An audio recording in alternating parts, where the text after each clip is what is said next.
Dinala ni Duan Qing si Yeming papunta sa kanyang kwarto. Simula ngayon, ito na ang iyong silid. Ang mga gamit tulad ng sahod, baluti, at token ay nasa loob na. Oh, hoy ikaw, mas mabuting maging matino ka para sa akin. Ang sobrang kayabangan ay magdudulot ng kapahamakan. Ang mga salitang iyan, may kakayahan ka bang sabihin sa harap ng kapitan? Kung hindi, maituturing lang kitang isang duwag. Suminghal lamang siya ng isang beses. Pagkatapos ay umalis. Ang sahod, kung titingnan lang sa labas, hindi naman mas mataas ang sahod ng isang guard kaysa sa isang sergeant. Gayunpaman, napakadali para sa isang guard na gumawa ng mga bagay para sa Crown Prince at makakuha ng gantimpala mula sa kanya. Sa pagiging galante ng Crown Prince, kahit isang basta-bastang gantimpala lang, isa na iyong malaking kayamanan na bihira lang makita. Siyempre, bukod sa pag-aasikaso sa mga bagay para sa Crown Prince, ang mga guards ay kailangan ding gumawa ng maraming maruruming gawain ng palihim. Halimbawa, pagpatay, pagpapalit ng katawan, pagpapahamak, sa pananaw ng buong imperyo. Ang mga martial ancestors, martial saints, at kahit mga eksperto sa antas ng martial god ay napakahalaga at limitado lamang. Ang pag-utos sa kanila na gumawa ng maruruming gawain ay madaling maimbestigahan. Ngunit iba ang mga martial monarchs at martial ancestors, marami sila at mahirap imbestigahan. Kahit may masaktan pa, hindi ito gaanong pinapansin. Sila ang angkop na gumawa ng maruruming gawain ng palihim. Kaya pala ang karaniwang realm ng mga guards ay hindi lumalampas sa martial monarch.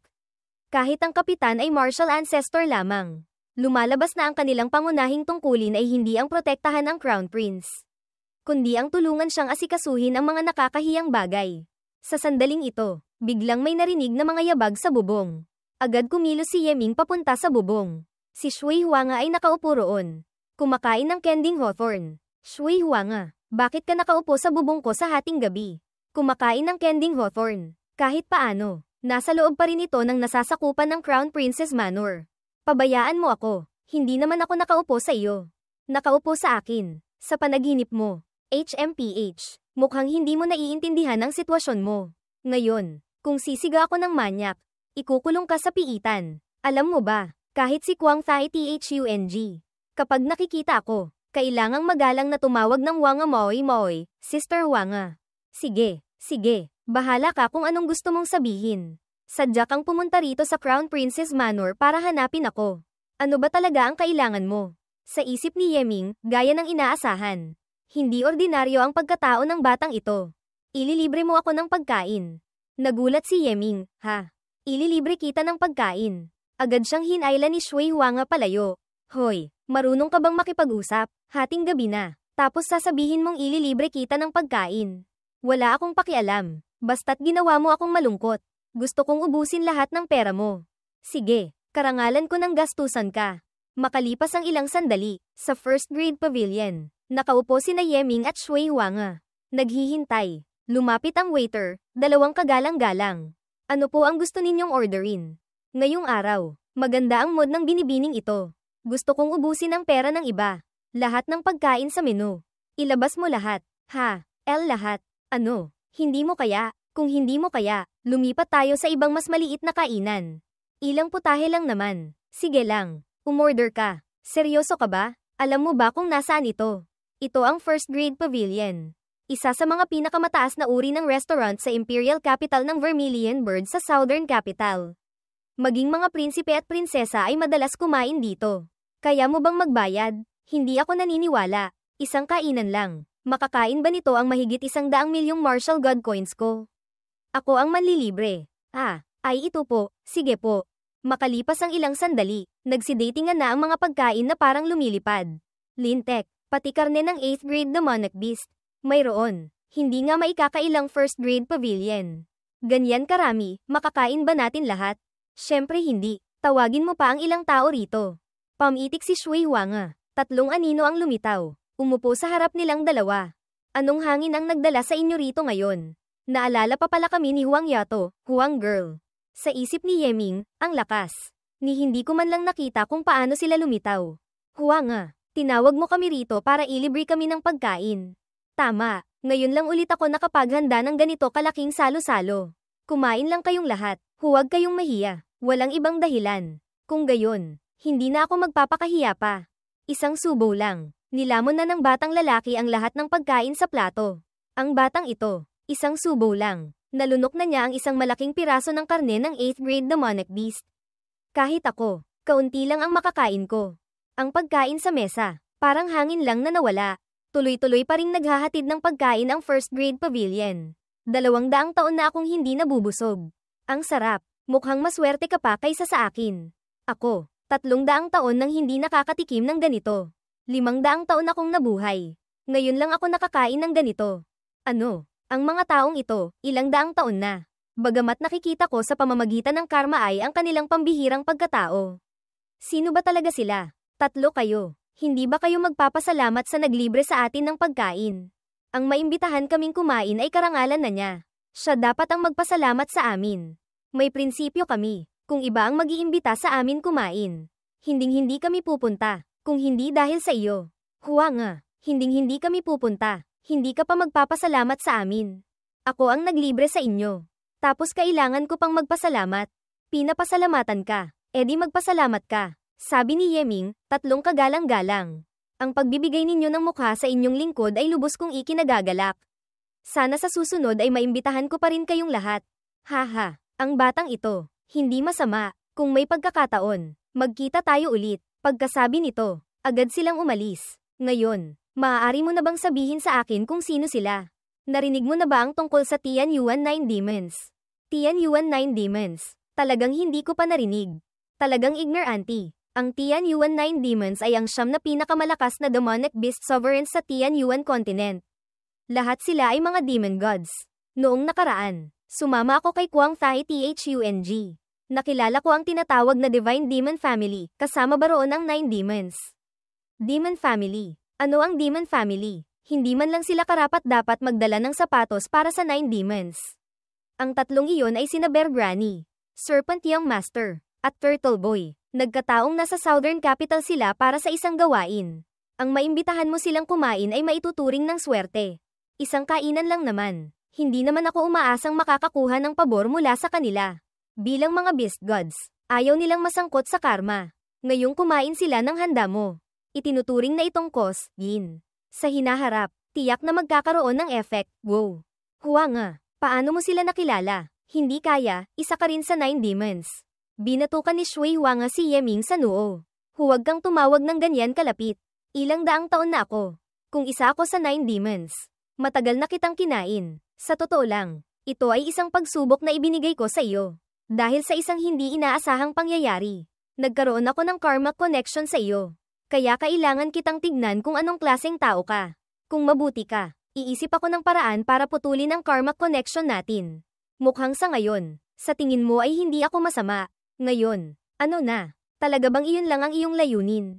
Pagkatapos, paalala lang sa iyo, umalis ka na agad sa Vermilion Bird Empire. Kung hindi, mapapahamak ka ng malaki. Bakit mo nasabi iyan? Hindi ko masabi. Hindi ko masabi. Basta't naihatid ko na ang mensahe. Maniwala ka man o hindi. Bahala ka. Tahimik na nag-isip si Yeming. Makalipas ang ilang sandali, naglalakad si Yeming sa kalye.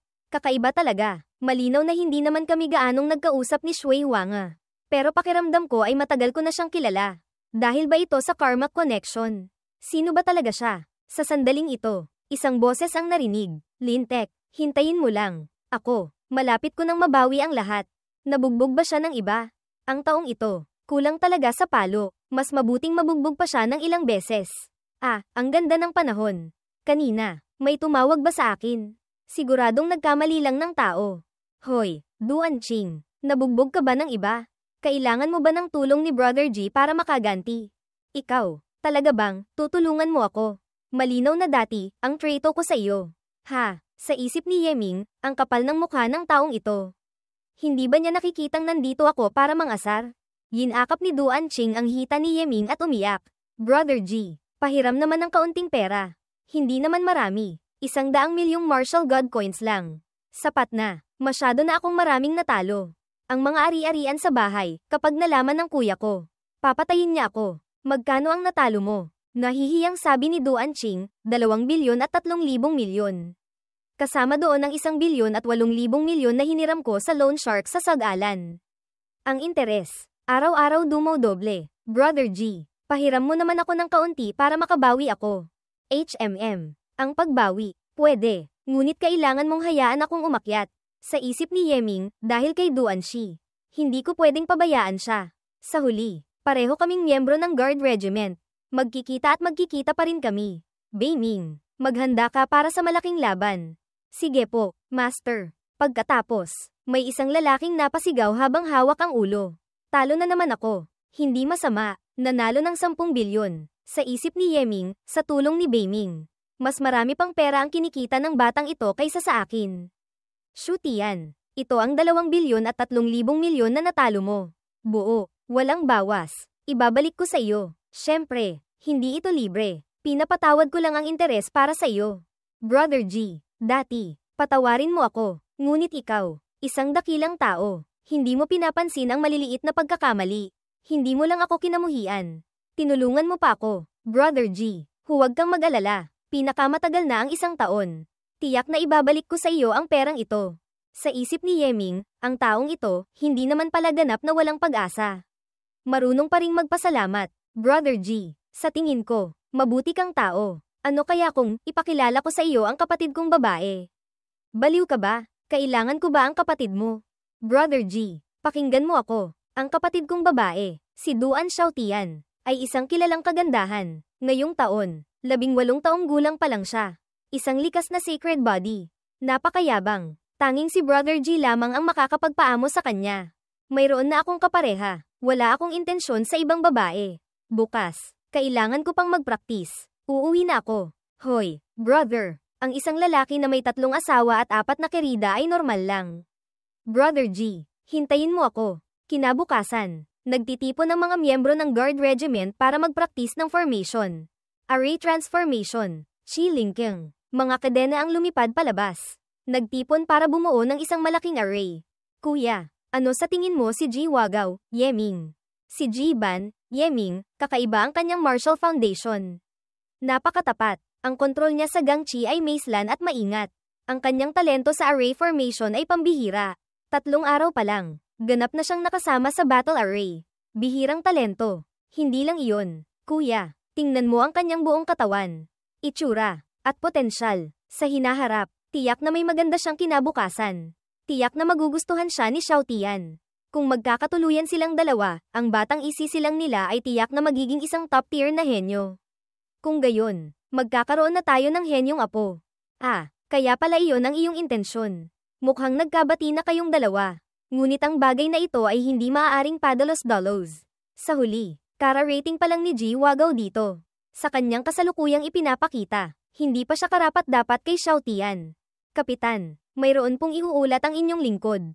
Ano iyon? Ang taong ito, kakapuri ko pa lang sa kanya ng 2 pangungusap. Nagsisimula ng gumawa ng gulo. Hindi ba niya alam na nagpapraktis tayo? Mayroon bang bagay na hindi maaaring sabihin mamaya? Kapitan, wala po akong intensyong gumawa ng gulo. Kundi, kanina, biglang may pumasok sa aking isipan. Naisip ko ang isang paraan para mapabuti ang battle array. Mapabuti ang battle array. Alam mo ba na ang battle array na ito ay dumaan sa libu-libong pagsubok at pagpipino ng maraming henerasyon bago nabuo? Tapos sasabihin mong gusto mo itong baguhin. Ang pagmamadali para sa tagumpay ay may limitasyon din. Kung ang paraang ito ay walang epekto, handa akong tanggapin ang parusa. Sige, gusto kong makita kung paano mo ito babaguhin. Sa isip ng kapitan, hindi kaya talagang may paraan ang batang ito. Ang kasalukuyang battle array ay madaling makapigil sa 5 martial monarchs. Ngunit kapag humarap sa isang martial ancestor, medyo hirap na. Mahirap supalan ng Yuan Qi, na nagpapahintulot sa kanilang divine soul na tumakas. Kung ang ikatlong hanay ay susulong ng 3 hakbang, ang array ay sa labas ay papalitan ng taong may Gangchi na may katangiang kidlat, maaaring gamitin ang lakas ng kidlat para supulan ng divine soul. Malulutas ang problema. Gawin ninyo ang sinabi niya. Agad silang kumilos ayon sa sinabi ni Yeming. Ang mga cade ng bakal ay nagsimula ring magbago. Lumipat si Duan Shi sa gitna ng array formation. Interesante. Lahat, makinig sa utos. Ako mismo ang susubok para makita kung magagamit ang battle array pagkatapos itong mapabuti. Mabilis nilang sinunod ang utos. Kinontrol ang mga cade ng bakal at itinutok sa Kapitan Duan Shi, pilit niyang kumakawala. Itigil ang array. Hindi masama. Talagang kaya nitong supulan ng divine soul. Ang lakas ay tumaas ng 2 bahagi. Wagaw. Nakagawa ka ng malaking kontribusyon.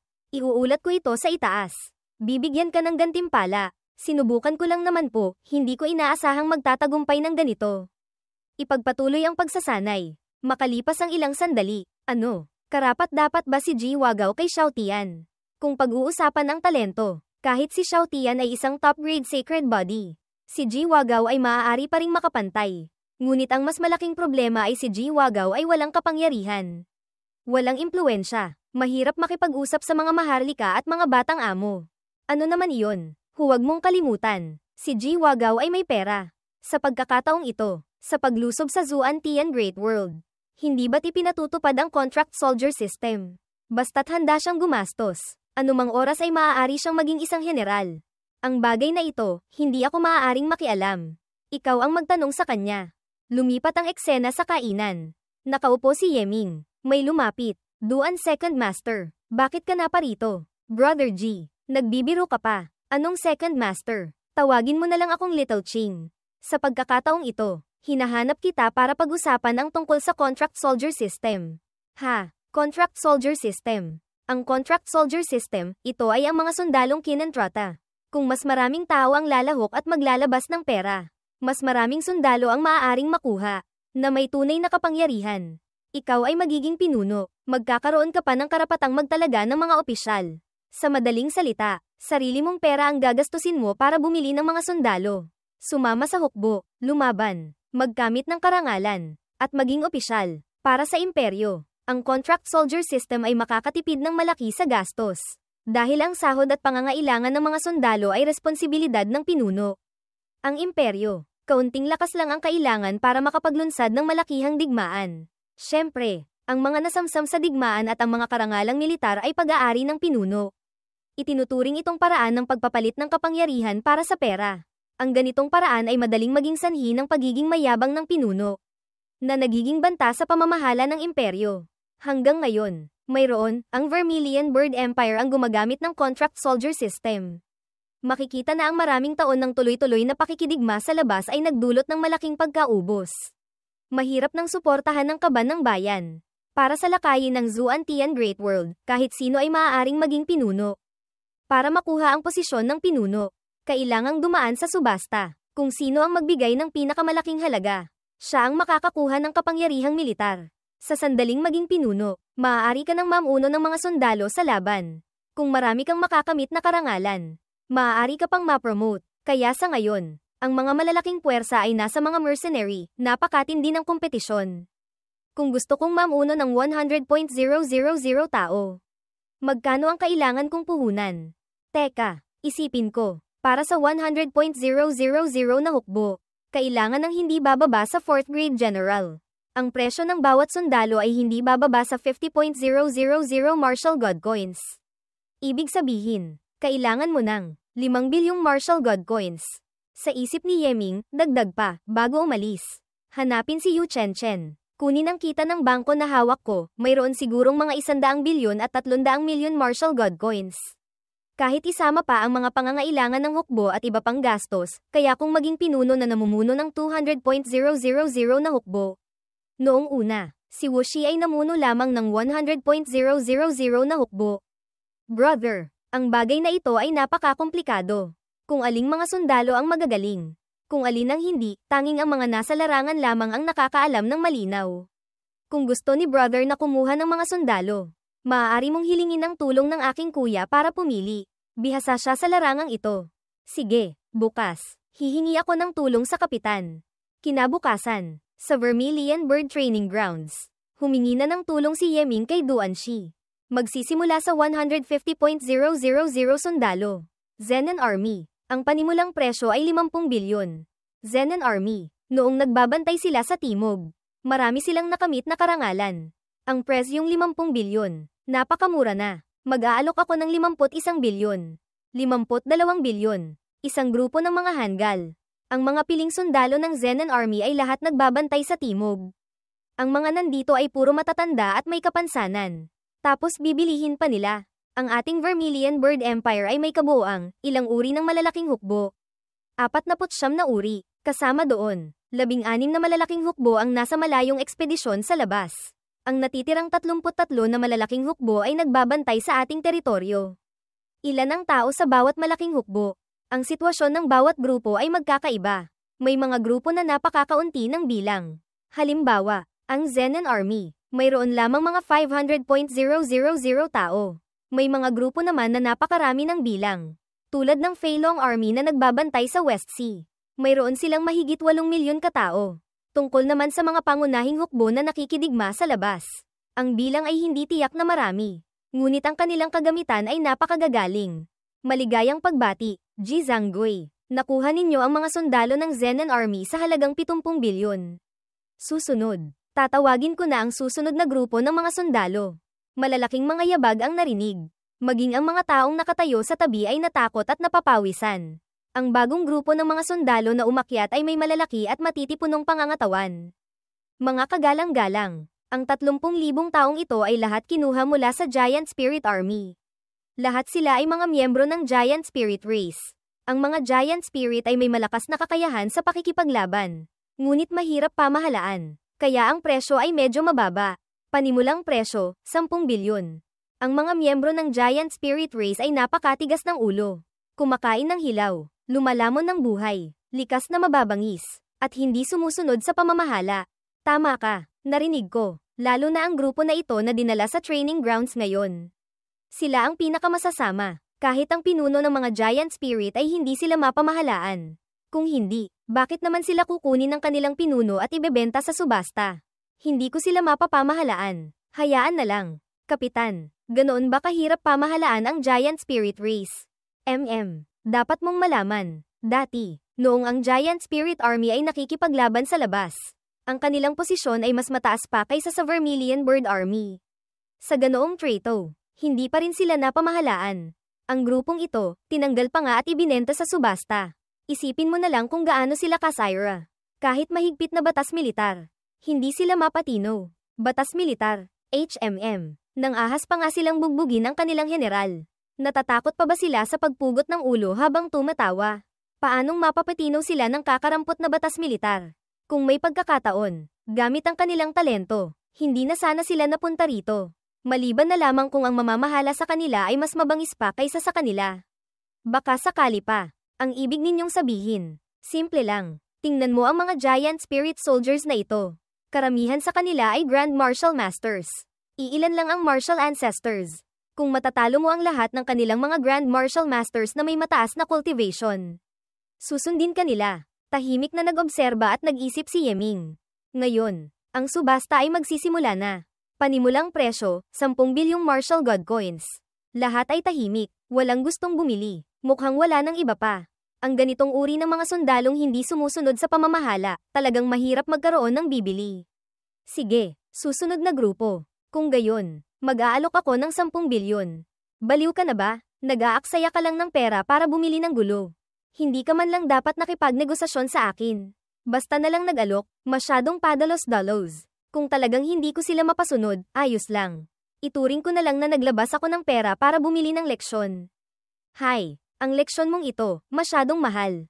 Sa lakas nilang kumain, natatakot akong uubusin nila ang yaman mo. Ang bisitang ito, talagang mapagpas siya. 10 bilyon. Deal. Simula ngayon, sila ay inyo ng pribadong mga sundalo.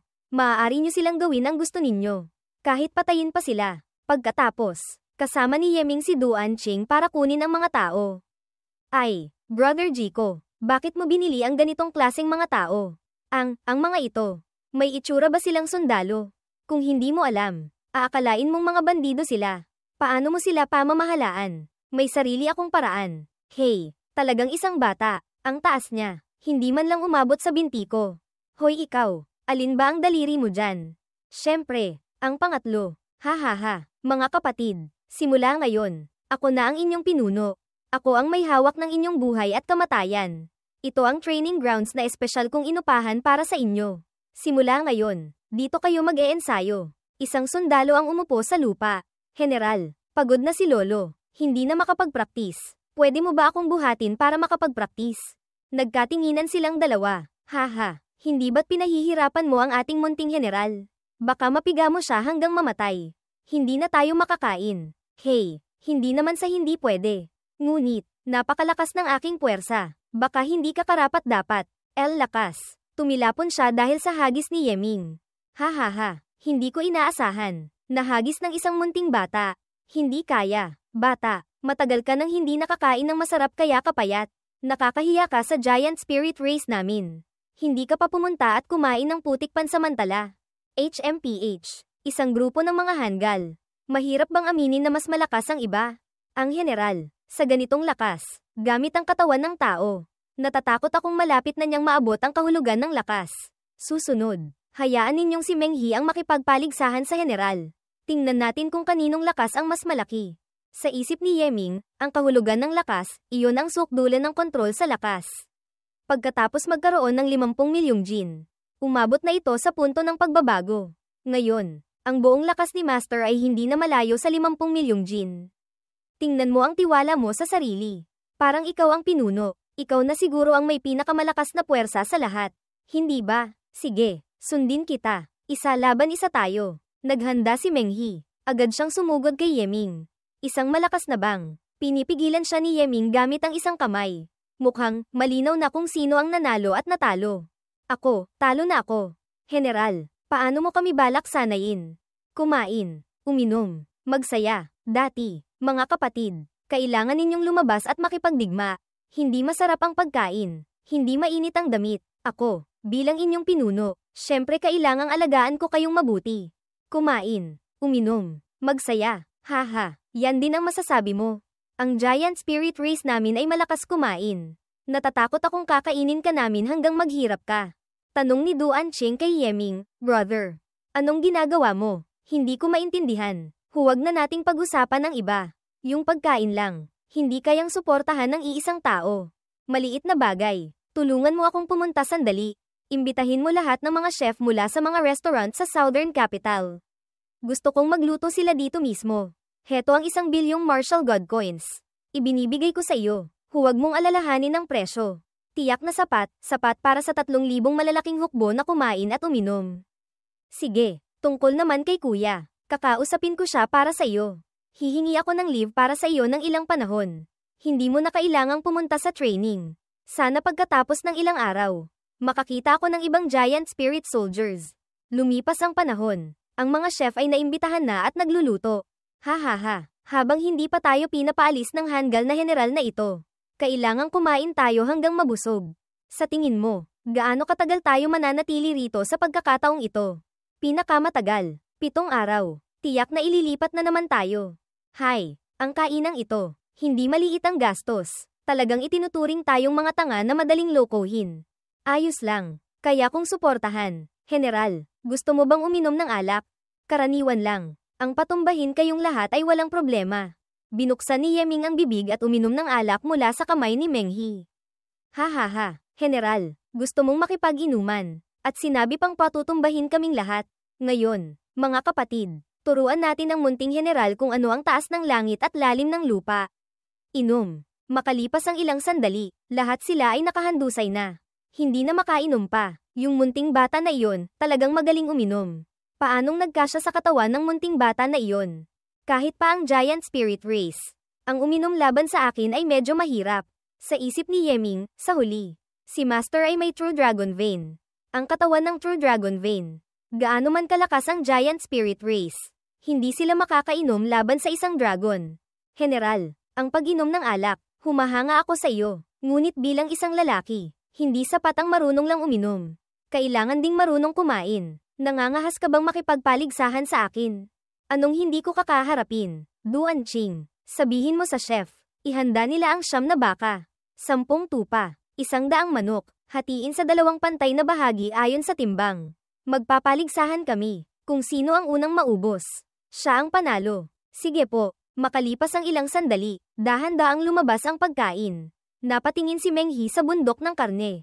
Pinagpawisan. Sapat ba ang dami? Magsimula na. Nagsimula silang dalawa na kumain ng lahams. Bilisan mo. Kumain ka. Turuan mo ang ating munting general kung paano kumain ng isang tunay na lalaki. Tuloy-tuloy nilang itinapon ang mga buto. Lumipas ang panahon. Naging bundok na ang mga buto. Biglang dumighay si Meng He dahil sa sobrang busog. Talo ka na naman. Tahimik lamang silang nakatingin kay Yeming. Bakit kayo nakatayo lang dyan? Isang maliit na paligsahan lang naman. Hindi kailangang pansinin. Bilisan nyo. Kumain kayo. Ito. Kain. Kain. Huwag nyo nang masyadong isipin.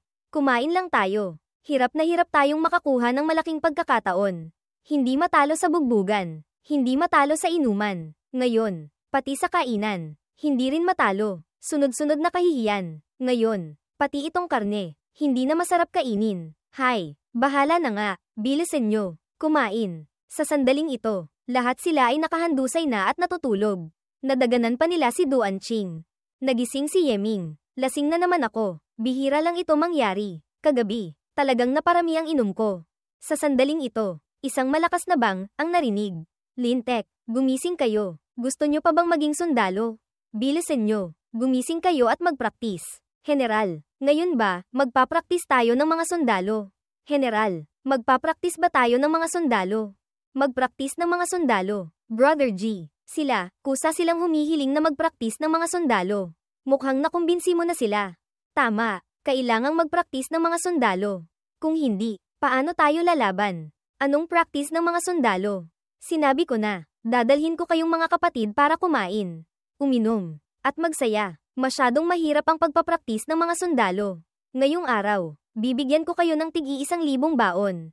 Lumabas kayong lahat, kumain, uminom, magsaya. Kung hindi nyo mauubos, huwag kayong babalik. Hindi ako nagkakamali ng dinig. Bawat isa, 1,000 martial god coins. Hindi mauubos. Hindi pwedeng bumalik. Tama iyon. Hindi mali. Hindi pa kayo aalis para magsaya. HMPH. Magsaya kung magsaya. Anong practice ng sundalo? Hindi ba mas masaya maglaro ng babae? Tara. Pumunta tayo sa lungsod. Uminom ng alak. Magsaya. Brother G. Ano ba talaga ang binabalak mo? Ano sa tingin mo ang mga giant spirit soldiers na ito? Sa totoo lang, hindi naman sila kasing pangit ng sinasabi ng lahat. Kung saan eksakto ang pangit, hindi ko masabi. Basta't pakiramdam ko, hindi naman sila ganap na walang pag-asa. Pagpapahalaga sa sarili. Ang mga taong ito, mukhang napakabangis. Ngunit sa totoo lang, lahat sila ay napakayabang. May malaking pagpapahalaga sa sarili. At mayroon ding malaking kahihiyan. Hintayin mo. Pagkatapos ng 3 araw, malalaman mo. Lumipas ang panahon. Pagsapit ng gabi. Hihi. Yung babaeng iyon, akin. TSK. Ang puwit. Ang dibdib. Parehong malaki. Ang ganda. Yun pa rin ang sa akin ang mas maganda. Malambing ang boses. Madaling kausap. Marunong pang maglaro. Nakabalik na kayo. Mukhang lahat kayo ay sumunod sa utos ko. Inubos lahat ng pera. Bilang gantimpala sa inyo. Ngayong araw, magpapatuloy tayong kumain ng karne at uminom ng alak. Inutusan ni Yeming ang chef na ilabas ang alak at karne sa harap nila. Haha, kain. Mga kapatid, magpalitan tayo ng karanasan sandali. Baka sakaling bukas, may babae na namang paglalaruan. Kinabukasan, kainan at inuman pa rin. Sa 3 araw, hindi na nila kaya pang kumain at uminom. Sa 4 na araw, nagpatuloy si Yeming sa pagbibigay ng baon. Inilagay sa kamay ni Menghi. Hawak niya ito, nag-isip ng matagal. Si Menghi ay hindi nagsalita. Mahigpit ang pagkakatikom ng kanyang mga labi. Anong nangyari? Nakatayo ka lang dyan. Bilisan mo. Mag-relax ka na. Ano pa? Hindi ba sapat ang pera para gastusin? Maaari kitang bigyan pa ng kaunti. Sa sandaling ito, dinurog ni Menghi ang singsing sa kanyang palad. General, pakiusap. Magpraktis na tayo. Lahat sila ay sabay-sabay na sumigaw. General, pakiusap. Magpraktis na tayo. Bakit magpapraktis? Hindi ba mas nakaka-relax ang maglaro? Kami ay mga sundalong lumalaban. Isang araw na hindi kami magpapraktis. Makati ang aming pakiramdam. Ito ang aming tungkulin. Narinig ko, kayong mga giant spirit race. Ayaw ninyong turuan, kaya hindi ko kayo balak sanayin. Pagdating sa larangan ng digmaan, magsikap lang kayong umatras sa likuran. Ayos na, hayaan ninyong ang iba ang mamatay. Basta't ligtas kayong lahat, ayos na. Nang marinig ito, nagalit sila. Nagdilim ang kanilang mga mukha. Kung magtatago lang kayo sa likuran, may epekto pa ba kung magpapraktis kayo o hindi? Mga kapatid, huwag kayong mag-alala. Tinitiyak ko, ang ibang mga tao sa harapan ang mamamatay para sa inyo. Kayo, manatili lang kayo sa likuran. Magsaya, makakakuha pa rin kayo ng karangalang militar. Makakatanggap pa ng gantimpala. Sumigaw si Menghi, General. Alam mo ba kung bakit kami umalis sa Giant Spirit Army? Bakit? Sa larangan ng digmaan. Hindi kami takot mamatay. Hindi kami takot na walang karangalang militar. Ngunit hindi namin matitiis na ang aming karangalang militar ay agawin ng iba. Hindi namin matiis na makitang ang aming general ay pinapatay ng kaaway. Lalo naming hindi matiis ang pamumuno ng mga Hangul na pinuno na iyon. Kaya hindi kami sumusunod sa pamamahala. Kami ay nagpapakasawa, ngunit sa kaibuturan ng aming mga buto. Kami pa rin ay mga sundalo.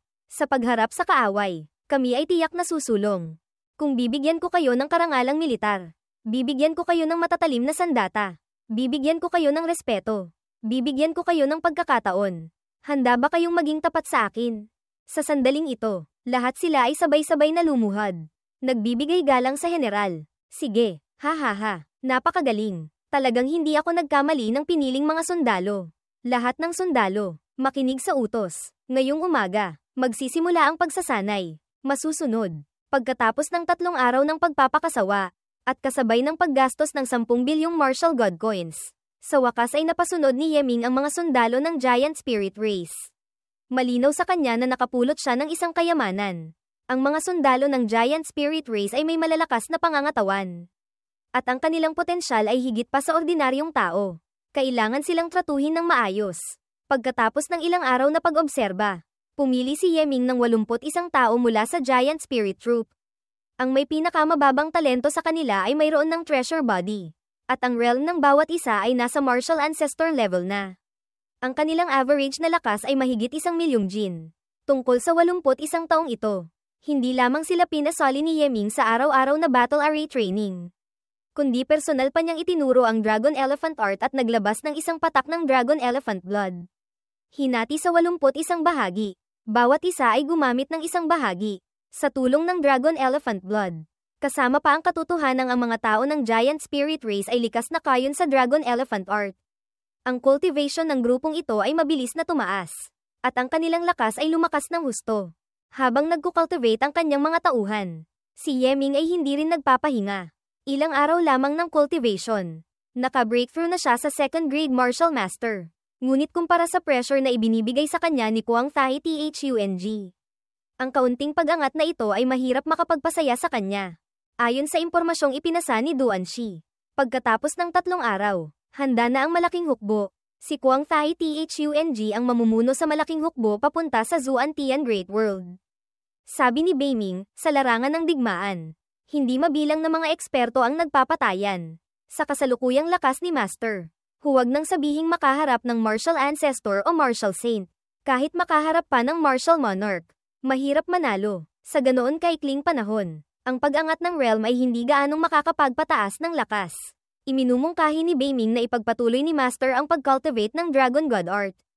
Basta't maabot ni Master ang ika-10 level ng Dragon God Art, magkakaroon siya ng 1 bilyong lakas. Malalampasan ang misteryosong lakas.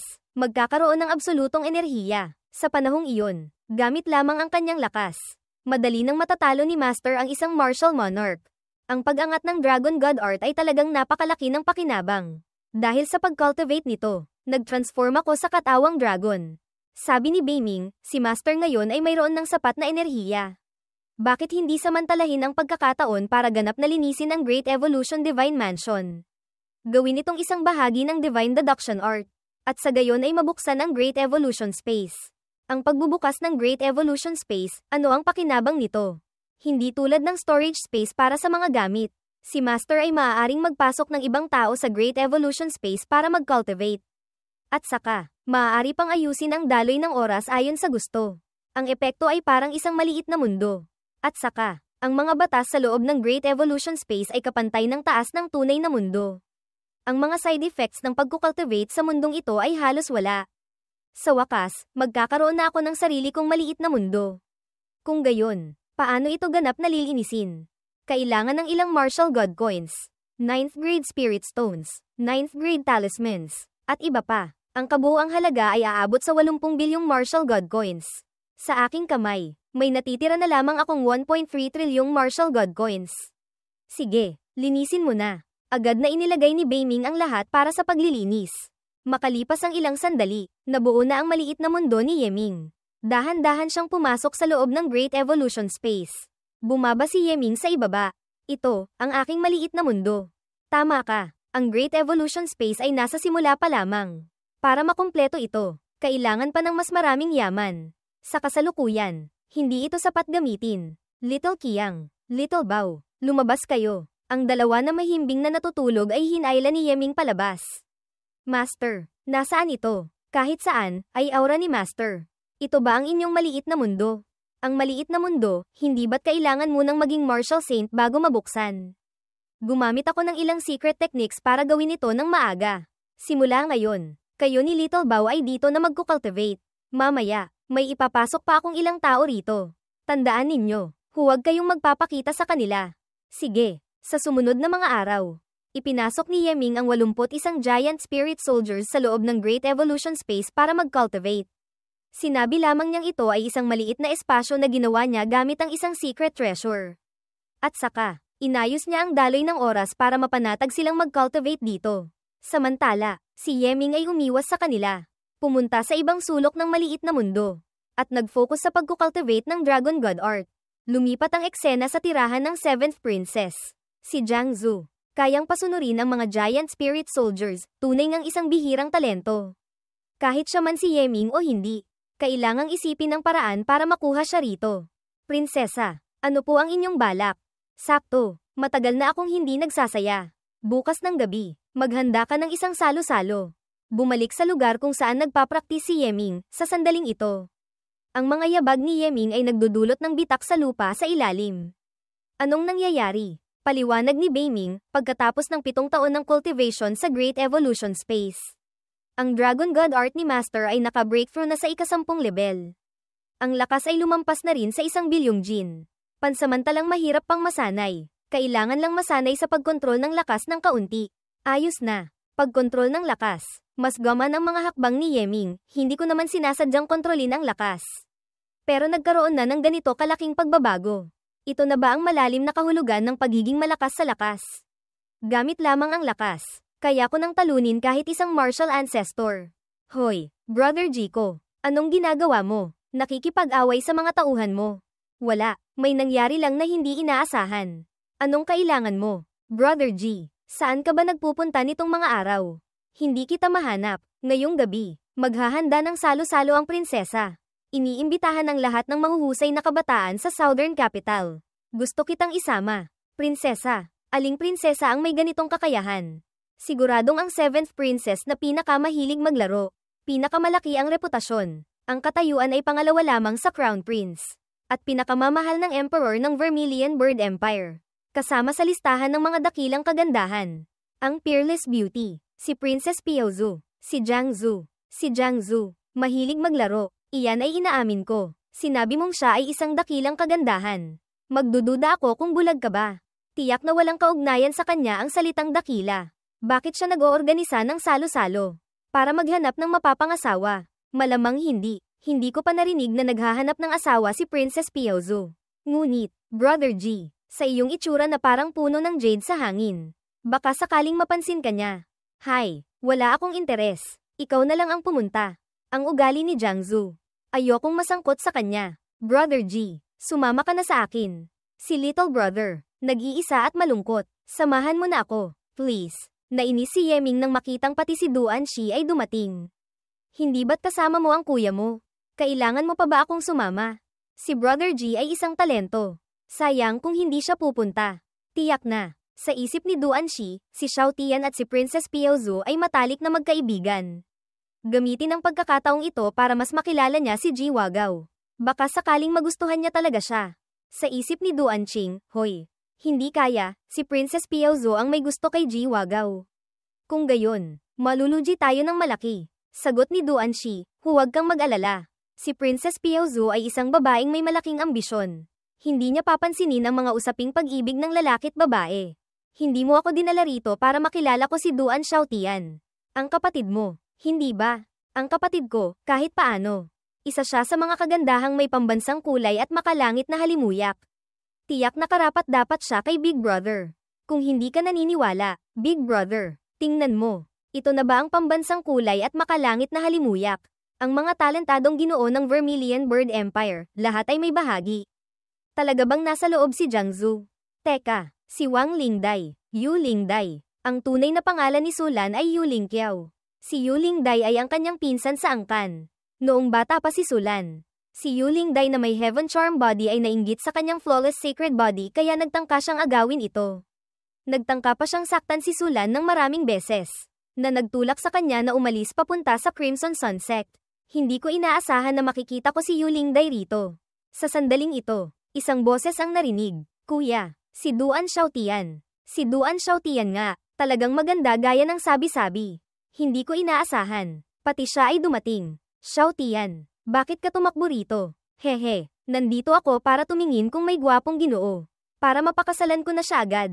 Hindi ba't lagi niyo akong minamadaling mag-asawa?" "Xiaotian, bilisin mo, lumapit ka rito. Magbigay galang ka kay General G. Wagaw." "General, hindi ba't binili iyon? Narinig ko na ang tungkol sa contract soldier system. Maliit na bagay lang, huwag mong pansinin." Sa isip ni Yeming, gaya nga ng sinabi ni Duan Qing. Ang kanyang kapatid na babae ay talagang napakaganda. Mahirap paniwalaan. Sa itsura ni Duan Qing, mayroon siyang ganito kagandang kapatid. HMPH, pinupuri niyo ako ng sobra. At saka, hindi naman ganoon kapangit si kuya. Haha, mukhang hindi interesado sa akin si Xiaotian na ito. Sakto, ayoko rin namang masangkot pa sa ibang babae maliban kay Sulan. Nagkatinginan sina Duan Shi at Duan Qing, Brother G. "Xiaotian, mag-usap muna kayo ha. Pupuntahan lang namin ang ilang mga dating kaibigan para makipag-usap." "Ha, talagang marunong magplano." HMPH, kaya pala iyon ang intensyon ni kuya. Lagi nilang sinasabi na hindi magagaling ang mga lalaking nasa paligid ko. Hindi kaya, magaling ang isang ito. Tiyak, bagamat mukhang napakagwapo, pero mukhang wala namang laman ang utak. Gawan ko nga siya ng kaunting gulo. Para makita niyang mahirap at umatras. "GG Agej, Kuya G. Ang gwapo mo talaga. Malapit na akong mahulog sa iyo. Sa unahan, may masarap na matamis na pagkain. Maaari mo bang samahan si little sister kumain?" Itinulak ni Yeming ang kanyang kamay. Sige, tinulak niya ako. Nagpapanggap na disenteng Ginoo. Sa loob-loob niya, siguradong nahuhumaling na siya sa akin hanggang sa mawala na sa sarili. Agad kitang bibigyan ng mapait na lasa. Hinawakan agad ni Duan Xiaotian ang kamay ni Yeming, "GG Agej. Sumama ka sa akin dito. Masarap ang mga panghimagas doon." HMPH, yung maputing mukha na iyon. Saan galing? Bakit ganoon na lang siya kalapit kay Xiaotian? Karapat-dapat ba siya kay Xiaotian? Sa isip ni Yeming, gaya ng inaasahan. Naramdaman ko ang hindi mabilang na puot. Itong si Duan Xiaotian, gusto akong pahirapan. Teka, Xiaotian, matagal na tayong hindi nagkikita. Humanap tayo ng tahimik na lugar para mag-usap sandali. Noong isang araw, nanalo ako ng unang pwesto sa kompetisyon ng Yu-Clan. Nakakuha ako ng ilang sanga ng Divine Fruit bilang gantimpala. Sabay nating tikman. Sayang naman, Yu Gongzi, Young Master Yu. Kailangan kong samahan si Gigi Agej kumain ng panghimagas. Kapag may oras ako, kakainin ko na lang ang prutas mo mamaya. Si Yu Qing ay na-reject na parang tinamaan ng kidlat. Bumalik siya at tinapak ang balikat ni Yeming. Mukhang pamilyar ka. Saang maliit na pamilya ka galing? Dapat mong malaman. Ako, bilang isang silver aristocratic scion. Hindi ba't hindi ako maaaring lumapit kay Xiaotian? Hindi mo man lang ako binibigyan ng kaunting mukha. Patitikiman kita ng aking galing. Naglalaro ng yin system. Nagpakawala ng aura si Yeming palabas. Tinulak siya palayo. Tumilapon ang lalaking iyon sa pader. Nagkabitak ito. Ang lakas. You. Family scion. Sa susunod, huwag kang basta-basta gagalaw ng gamit ng iba. Kung hindi, kapag dumating ang kapahamakan, huwag kang maninisi. Ang mga tao sa paligid ay natakot. Hindi nang ahas magsalita. Ang galing. Mukhang, hindi siya simple. Makalipas ang ilang sandali, pumipili ng panghimagas si Yeming, ninanamnam. Hindi nga may kakaila, panghimagas sa mansyon ng prinsesa. Pagkalagay pa lang sa bibig. Natutunaw na, napakasarap. Gigi Agej. Nagkasala ka kay Young Master Yu. Hindi ka ba natatakot na hanapin kanila para mag-higanti? Hindi ba't iyon ang resultang gusto mo? Ha, wala ah. Ang mga taga-Vermilion Bird ay hindi nanloloko ng kapwa taga-Vermilion Bird. Wala akong masamang intensyon. Sa sandaling ito, isang tawag ang narinig. Kaibigan, maaari ba tayong mag-usap sandali? Kilala ba kita? Hindi, ngunit kilala ko si Yu Qing. Yung taong binugbog mo ng malubha kanina. Kaibigan ko siya, nang ahas kang saktan ng tao sa isang salo-salo sa mansyon ng prinsesa. Naisip mo ba ang kahihinatnan? Haha, bulag ka ba? Malinaw na siya ang unang umatake sa akin.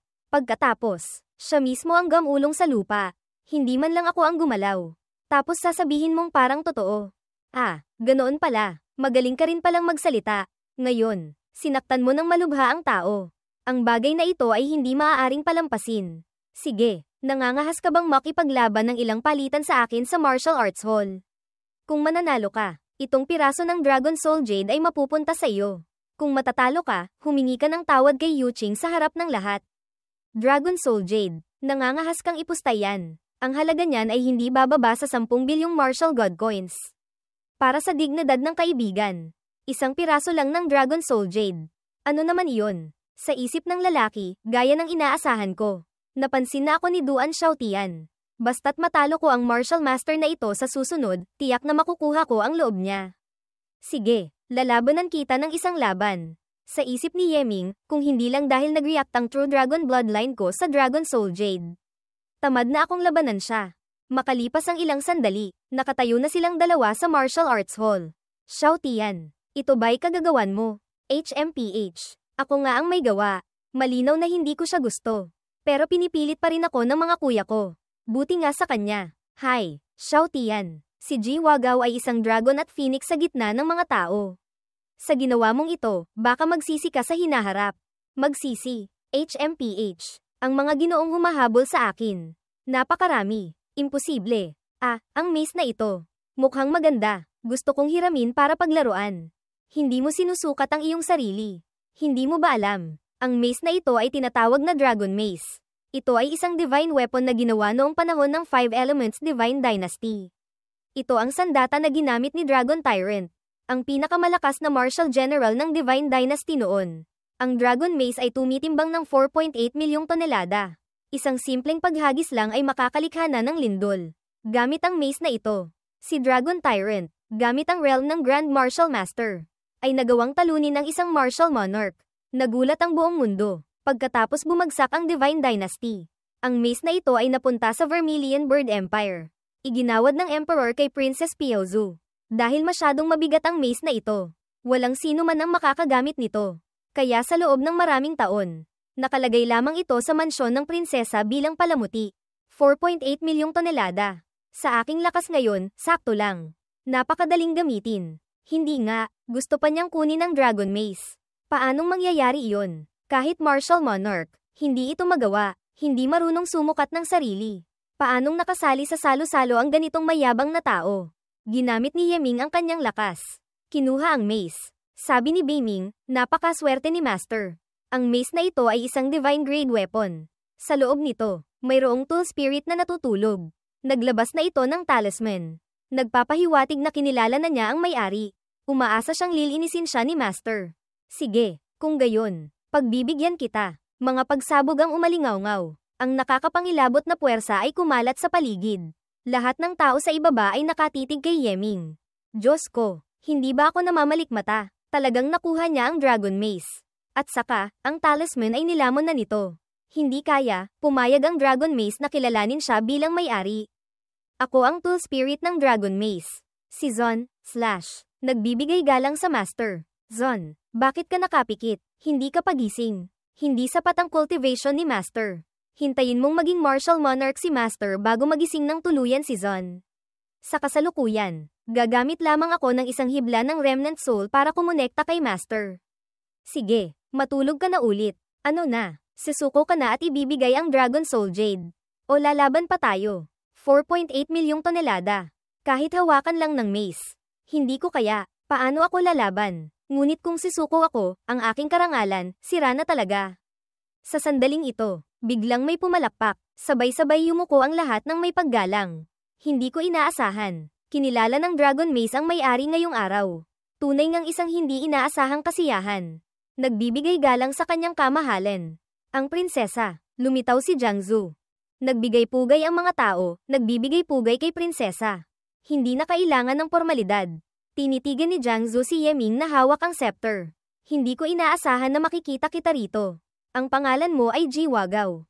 Tama ba? Yamang kinilala ka na ng scepter bilang amo nito. Sa iyo na ito mapupunta simula ngayon.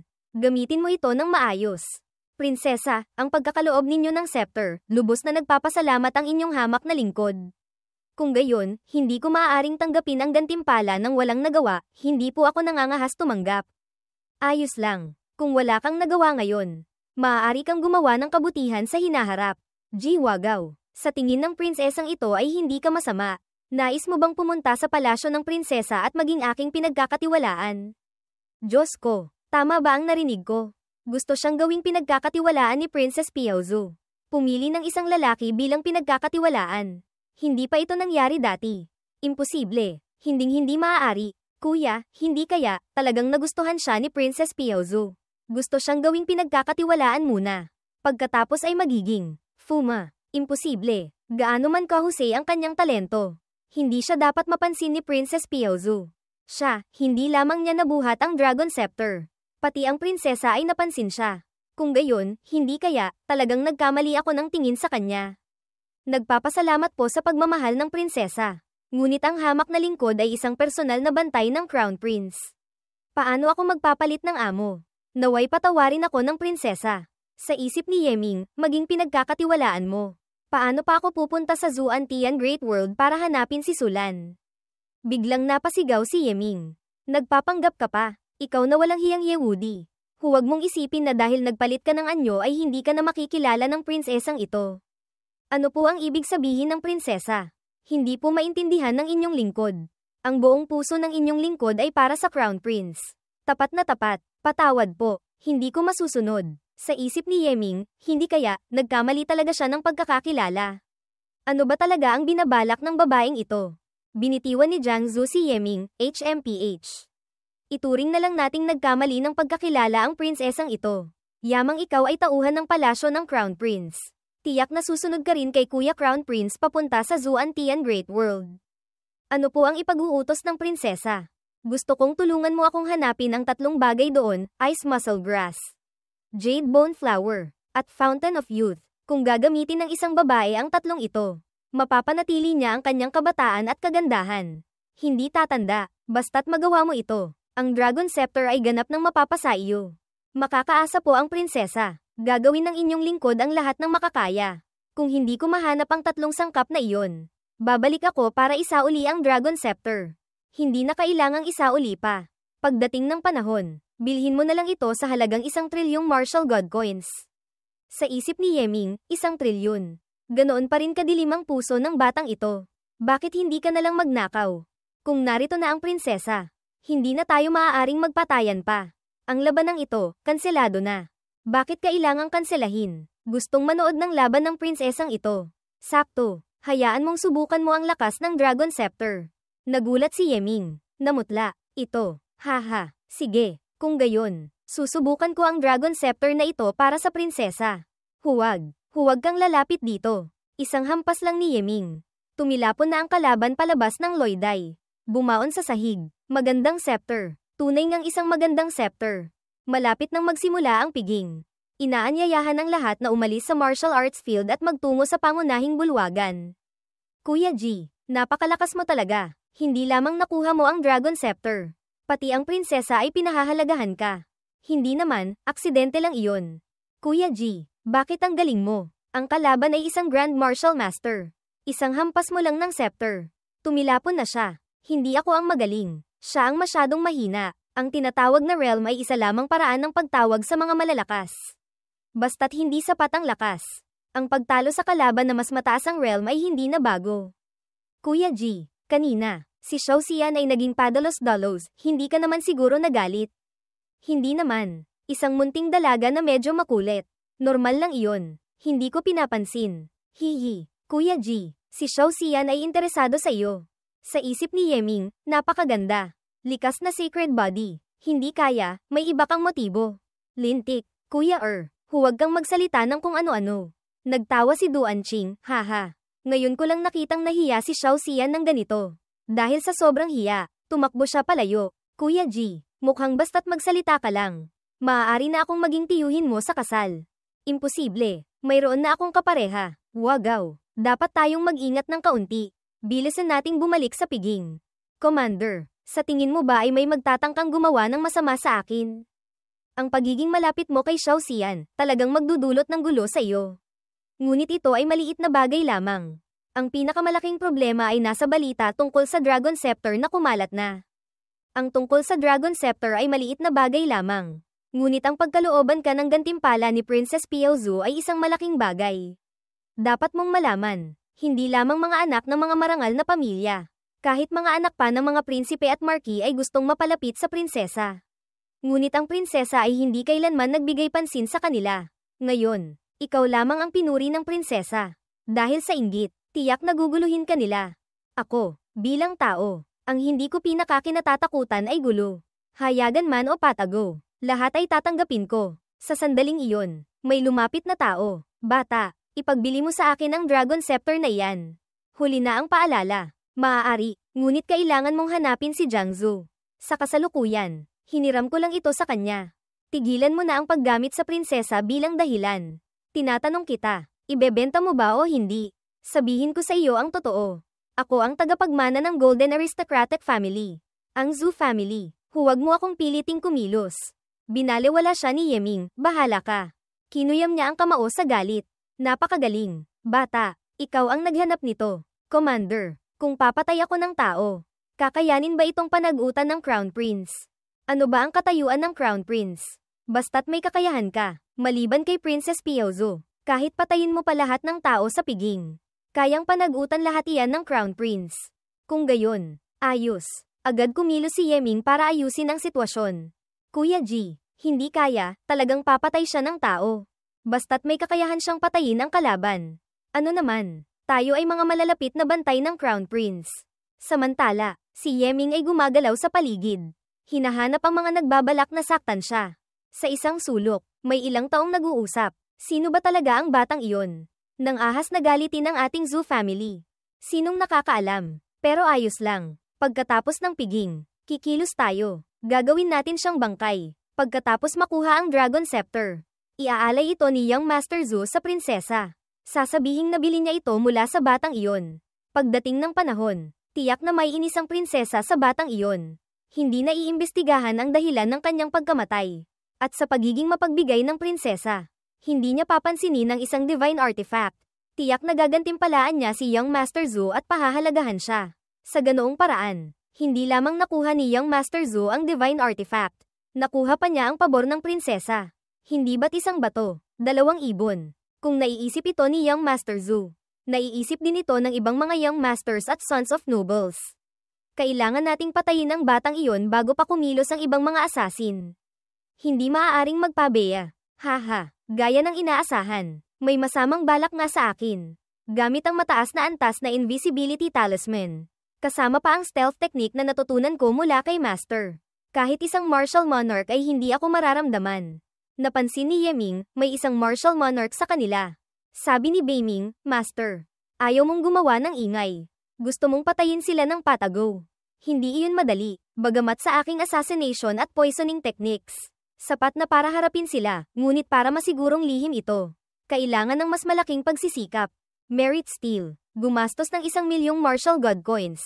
Ipalit sa Darkian Curse Killing Talisman. Ang talisman na ito ay kayang pumatay ng martial monarch. Makasugat ng martial ancestor, kasama ng aking poison techniques. Sapat na para harapin sila. Inihagis ni Yeming ang talisman na may lason papunta sa 4 na tao. Hoy, Kuya bakit ang putla mo? Mas mapatla ka pa sa dahon ng puno ah. Bakit? Bakit ganito? Bigla akong hindi makagalaw. Ang balat at litid ko, nahuhulog mula sa aking mga buto. Ang braso ko. Pati rin. Diyos ko, ano ba talaga ang nangyayari? Hindi kaya, nalasan tayo. Ngunit ang antidote pill, malinaw na walang epekto. Huwag. Ayokong mamatay. Ayokong mamatay. Sabi ng leader sa natitirang kasama, Kuya. Mukhang may namatay malapit dito. Anong kinalaman niyan sa atin? Ituon mo ang iyong isipan. Basta't lumabas ang batang iyon sa piging. Papatayin natin siya agad. Kukunin natin ang Dragon Scepter at ibibigay sa Young Master. Kasasabi pa lang niya noon. Isang espada na ang tumusok sa kanyang dibdib. Ang mga bangkay ng grupo ay nakahandusay sa daan. Nang makita ito ng mga tao, nagsigawan sila, may namatay, bilisan nyo, iulat sa mga opisyal. Ilang tao lang naman ang namatay. Hindi dapat pagtuunan ng pansin. Kung ang batang ito ay kayang gamitin ang Dragon Scepter, tiyak na may kakayahan siya. Kailangan nating siguraduhing isang tama lang. Patay agad. Iwasan ang anumang hindi inaasahang mangyari. HMPH. Isang martial master lang naman. Anong hindi inaasahang mangyayari? Pagkainom pa lang niya ng alak, agad siyang napasok ng dugo. Ang alak, bakit may lason? Imposible. Ilang kopata na ang nainom natin.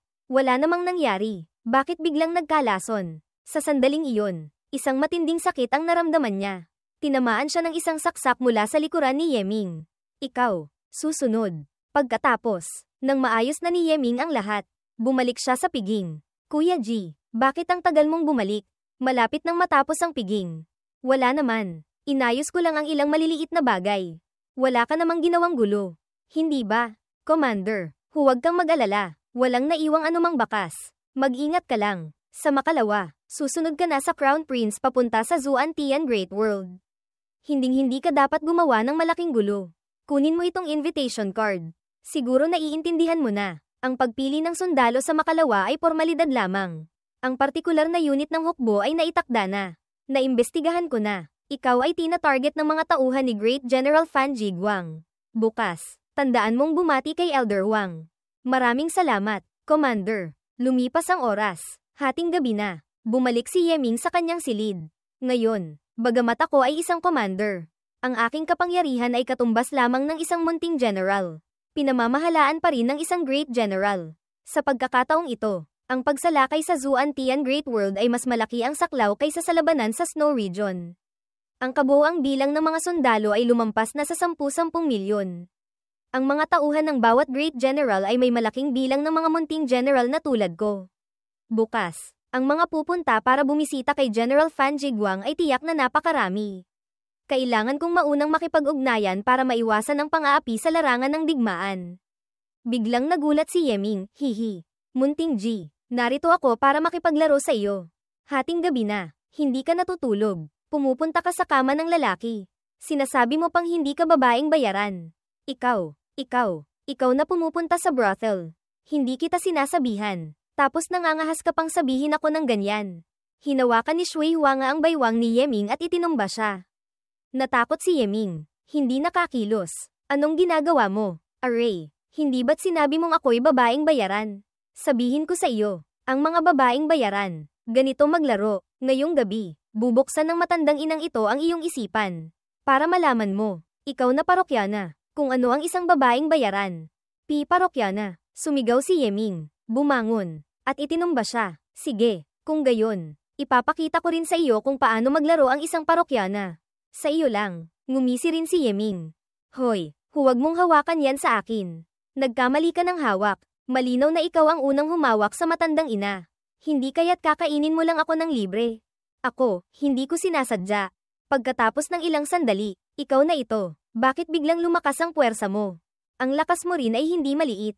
Ngayon, ang lakas ko ay lumampas na sa 100 milyong jin. Hindi ko inaasahan na hindi pa rin kita mapigilan. Pero sa totoo lang, ang sarap makipaglaban. Matagal na akong hindi nakikipaglaban sa iba gamit ang pisikal na lakas ng ganito.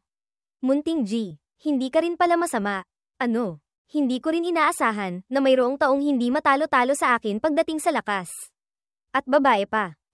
Hindi. Ang sabihing tao ka, parang hindi rin tama. Hoy, gusto mo pa bang makipag-away ulit? Wala na akong magagawa. Sino ba kasing nagsabing maging misteryoso ka? Hanggang ngayon, hindi mo pa rin sinasabi sa akin ang tunay mong pagkatao. Kahit ano pa ang pagkatao ko. Ilang beses ko na bang sinabi sa iyo? Lumayo ka sa Vermilion Bird Empire. Bakit ayaw mo pa ring umalis? Array. Sa totoo lang, malapit na akong umalis. Kailangan kong sumama sa Crown Prince papunta sa Zuantian Great World. Zuantian Great World. Hanggal. Dahil lang sa posisyon mong giant spirit soldier na iyan. Akala mo na general ka na. Kung pupunta ka, magiging katulad ka lang din ng iba. Magiging pananggalang ng bala ka lang. Syempre alam ko ang bagay na ito. Kailangan mo pa bang sabihin?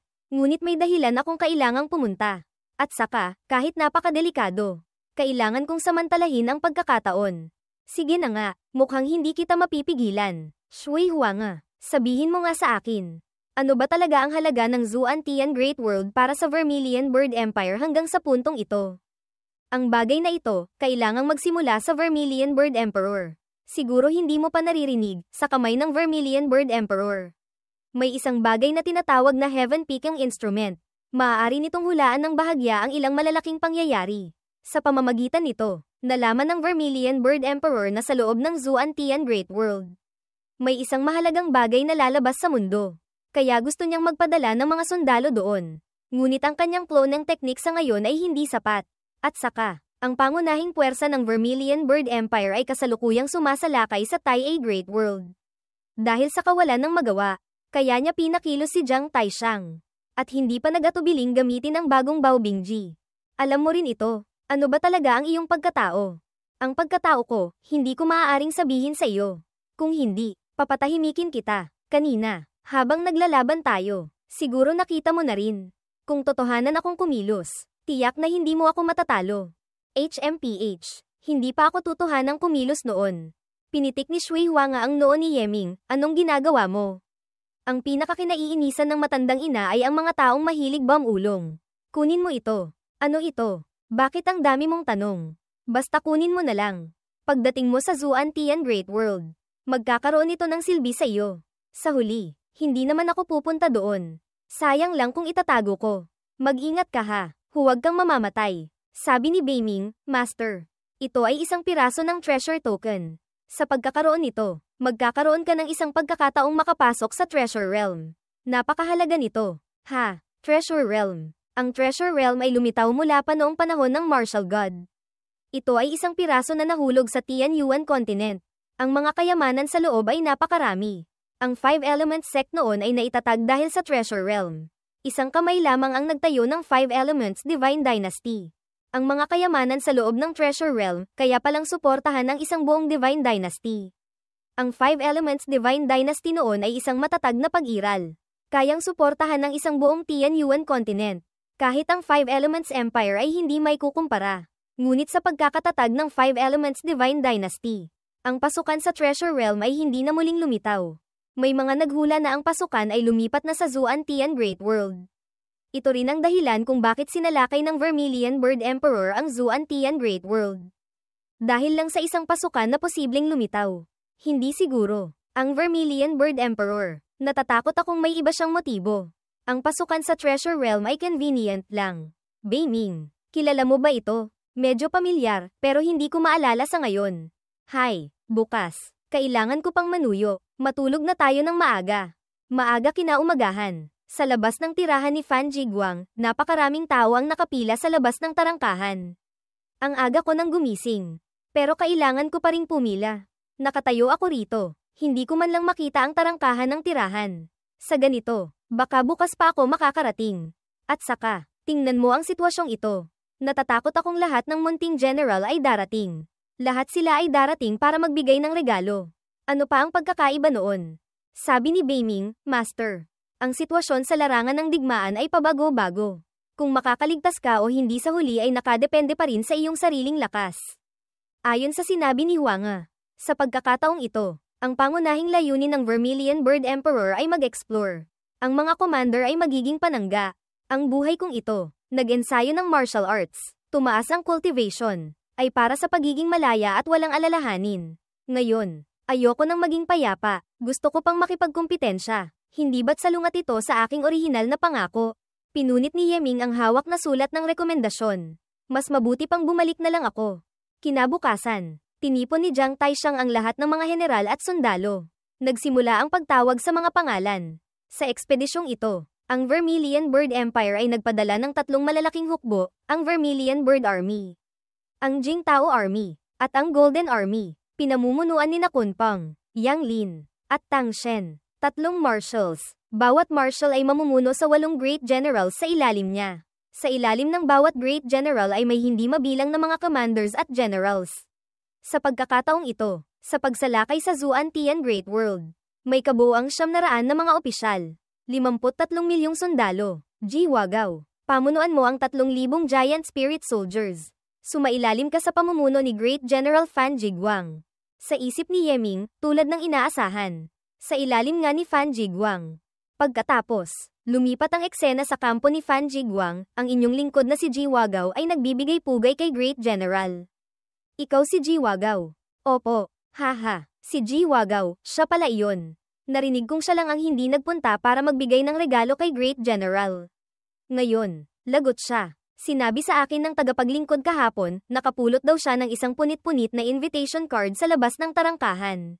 Ang tagapaglingkod na iyon, talagang walang magawa, pinulot pa ang mga piraso ng papel na iyon at pinagdikit-dikit. Natuklasan niyang nakasulat doon ang pangalan mong Ji Wagaw. Gaano ka ba kawalang magawa para gawin ang ganoong bagay? Sa isip ni Yeming, hanggang dito na lang. Ano pa ang katatakutan ko? Mas mabuting sabihin na lang ang totoo. Nag-uulat po kay Great General. Ang inyong lingkod, noong araw na iyon, ay naghanda na ng regalo. Nagsulat na ng invitation card. Nais sanang bumisita. Subalit, habang nakapila ang inyong lingkod sa napakahabang pila, bigla kong napagtanto na ang aking ginagawa ay masyadong nakakabagot. Ano? Ang pagbisita sa Great General ay nakakabagot. Naisip po ng inyong lingkod, lahat naman ay pumupunta para magbigay ng regalo. Ano pa ang pagkakaiba noon? Baka sakaling, kung hindi ako magbibigay ng regalo, mas makukuha ko pa ang atensyon ni Great General. Interesante. Ikaw ang unang taong nang ahas na magsabi sa akin ng ganyan. Hindi ka ba natatakot na pahirapan kita? Ang tinatawag na pagpapahirap ay ang paglaban lamang ng ilang dagdag na laban. Pagpatay ng ilang dagdag na kaaway. Ang mga sundalo sa ilalim ng pamumuno ng inyong lingkod ay napakatapang at magagaling lumaban. Napakagaling. Ang mga sundalo sa ilalim mo, nangangahas ba silang pumunta sa Coliseum? Naroon na po sila. Naghihintay sa labas. Maupo ka muna. Pagkalipas ng isang oras, magsisimula na. Tatawagin ka. Sa isip ni Yeming, itong si Fan Jiguang, mukhang hindi maganda ang impresyon sa akin. Susunod, kailangan kong mag-ingat. Pagkalipas ng isang oras, may kumilos na mahusay sa array formation. Ang buong Coliseum na ito ay magiging isang higanteng transmission array. Tiyak na nangangailangan ito ng napakaraming yaman. Hindi nga may kakaila ang Vermilion Bird Empire. Napakagastos. Nagsimulang magbago ang anyo ng Coliseum. Inilipat ang lahat ng mga sundalo. Pagkatapos ng ilang sandali, sa isang ilang na lugar, sa kalangitan, lumitaw ang isang bitak. Inilaglag ang lahat ng mga sundalo sa ibaba. Nailipat na rin si Yeming, mga general. Makinig, ang Vermilion Bird Army ay nakarating na sa Zuantian Great World. Agad na ayusin ang mga tauhan at kabayo. Buong lakas na maging alerto. Sumigaw ang lahat sa ibaba, opo. Sumigaw ang mga Giant Spirit Race, pagbati kay General Yeming. Mga kapatid, nakatapak na tayo sa Zuantian Great World. Ang lugar na ito ay ibang-iba sa ating training ground sa Tianyuan Continent. Ito ay ibang mundo, sa labas ng Tianyuan Continent. Ibang lupain. Susunod, mararanasan natin ang maraming panganib at alalahanin. Ano ang nasa isip ninyo? Sumigaw silang lahat, patayin. Patayin. Patayin. Menghi. Pumili ka ng ilang kapatid na mabilis ang kamay at paa. I-scout ninyo ang sitwasyon sa paligid. Ang mga natitirang kapatid, magtayo muna kayo ng kampo rito. Teka, may utos ang Great General. Ji Wagaw, makinig sa utos. Ano po ang utos? May utos si Great General Fan Jiguang. Utos na ang mga sundalo sa ilalim ng pamumuno ni Ji Wagaw ay suriin ang 800 milya sa silangan. Kung may anumang mangyari, magbigay ng babala anumang oras. Kung walang mangyari, magtayo ng kampo 800 milya ang layo doon. Para masiguro ang kaligtasan ng pangunahing hukbo. Ano? Kara-rating lang natin sa isang kakaibang mundo. Pinapapunta na agad tayo sa ganoon kalayong lugar para magkampo. Kapag nakaharap tayo ng kaaway, malaki ang posibilidad na bago pa dumating ang tulong, mapupuksa na tayo. Ayos lang. 800 milya kung 800 milya. Ito ba ang unang pagsubok? Sa sandaling ito, si Yeming at ang kanyang mga sundalo ay nagsimula ng kumilos. Ang tanawin dito ay ibang-iba sa Tianyuan Continent. Sa hangin, may bahagyang amoy ng asupri. Kapag nalalanghap sa baga, may kaunting pakiramdam ng pagsikip sa dibdib. Sa buong paglalakbay namin dito, kakaunti ang mga puno, mayroon lamang maliliit na damuhan at maliliit na kagubatan. Karamihan sa lupa at bato dito ay napakabako. Ang kapaligirang tulad nito ay mas mahirap kaysa sa Tianyuan Continent. Hindi ko alam kung nasaan na silan. May nangyari kaya sa kanya? Biglang may napansin si Yeming. Isang buhawi ang papalapit sa kanila. Patay na. General. Isang buhawi. Papalapit sa atin. Ang kapaligiran sa Zuantian Great World ay napakahirap. Ang masamang panahon ay inaasahan na. Huwag kayong mataranta. Lahat. Bumuo ng depensibong porma sayon. Agad sumunod ang lahat at bumuo ng porma sayon. 87th Military Formation. Earth Vein Condensing Formation. Sa sandaling iyon, dumating na ang buhawi. Ang mga bato at lupa sa loob ng buhawi ay walang tigil na bumabangga sa kanilang porma sayon. Nakatatakot ang buhawing ito. Kung walang pormasyong militar, kung ako lang mag-isa, tiyak na mapipiraso ako. Ang inyong pormasyong militar, espesyal ko itong inayos ng kaunti. Ang ganitong sitwasyon, wala lang ito. Pagkatapos ng ilang sandali, lumipas na rin ang buhawi. Nakapaglakad pa lang tayo ng 300 milya, malayo pa tayo sa pupuntahan. Ipagpatuloy ang pagmarcha. Nagpatuloy sa pagmarcha ang hukbo. Biglang itinaas ni Yeming ang kanyang kamay para huminto. Sa unahan, ay isang kagubatan. Sa katawan ng mga puno, may mga gumagapang na baging. General, bakit hindi na tayo nagpapatuloy? Minsan na akong napunta sa loob ng isang maliit na mundo sa loob ng isang array talisman. Nakakita na ako ng kagubatang nilikha mula sa array formation. Ang kagubatang nilikha ng array formation, buhay na buhay. Parang totoo. Ang lugar na ito, kamukang kamukha ng nandoon. Ang sigla ng buhay, mas matindi pa. Inihagis ni Yeming ang isang piraso ng hita ng karne papasok sa kagubatan. Agad na sumugod ang mga baging. Tinusok ang karne. Sa isang iglap, hinigop nito ang lahat ng sustansya. Natakot si Menghi, ito. Sabi ni Beiming, Master. Dito, may isang tree demon. Ang kanyang realm ay katumbas ng isang martial saint ng mga tao. Hindi madaling kalabanin. Ang mga puno ay takot sa apoy. Tingnan mo ang kilos niya, hindi siya nangangahas na lumabas ng kagubatan. Para sa ganitong uri ng buhay na panangga, gamit ang ating kasalukuyang array formation structure, basta't may sapat na oras para mag-set up ng array, kahit isang martial saint pa. Tiwala akong matatalo ko siya. Gamitin ang Lee Fire Array Flag bilang pundasyon. Gamitin ang 1,000,000 martial god coins bilang materyales. 7 Wonder Spirit Stones. Fire Attribute Support. Set up the array. Sky Supporting Blazing Flame Array. Ang fire array ay dahan-daang papalapit sa kagubatan ng ilusyon. Isang sigaw ang umalingaw-ngaw. Master, iyan ang sigaw ng tree demon na iyon.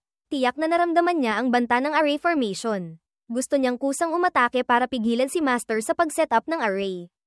Ayos lang. Ang pag-set up ng isang malaking array para patayin ang isang martial saint ay talagang nangangailangan ng maraming oras. Lahat ay nasa loob na ng aking inaasahan. Tree demon dito. Kung naiintindihan mo ang wika ng tao, bilisan mong buksan ang daan. Kung hindi, susunugin ka ng general na ito gamit ang isang mitsa lamang. Pagkasabi pa lang ni Yeming noon, sumugod na ang mga baging. Nangangahas ka pang lumaban. Lahat ng sundalo, makinig sa utos. Bumuo ng 87th Military Formation. Protektahan ninyo ako sa loob ng isang oras. Earth Vein Condensing Formation. Ang mga hampas ng baging ay napigilan ng array formation. Sa sandaling ito, sumigaw si Yeming. Condense the array. Ang fire array ay dahan-daang bumababa. Sky Supporting Blazing Flame Array.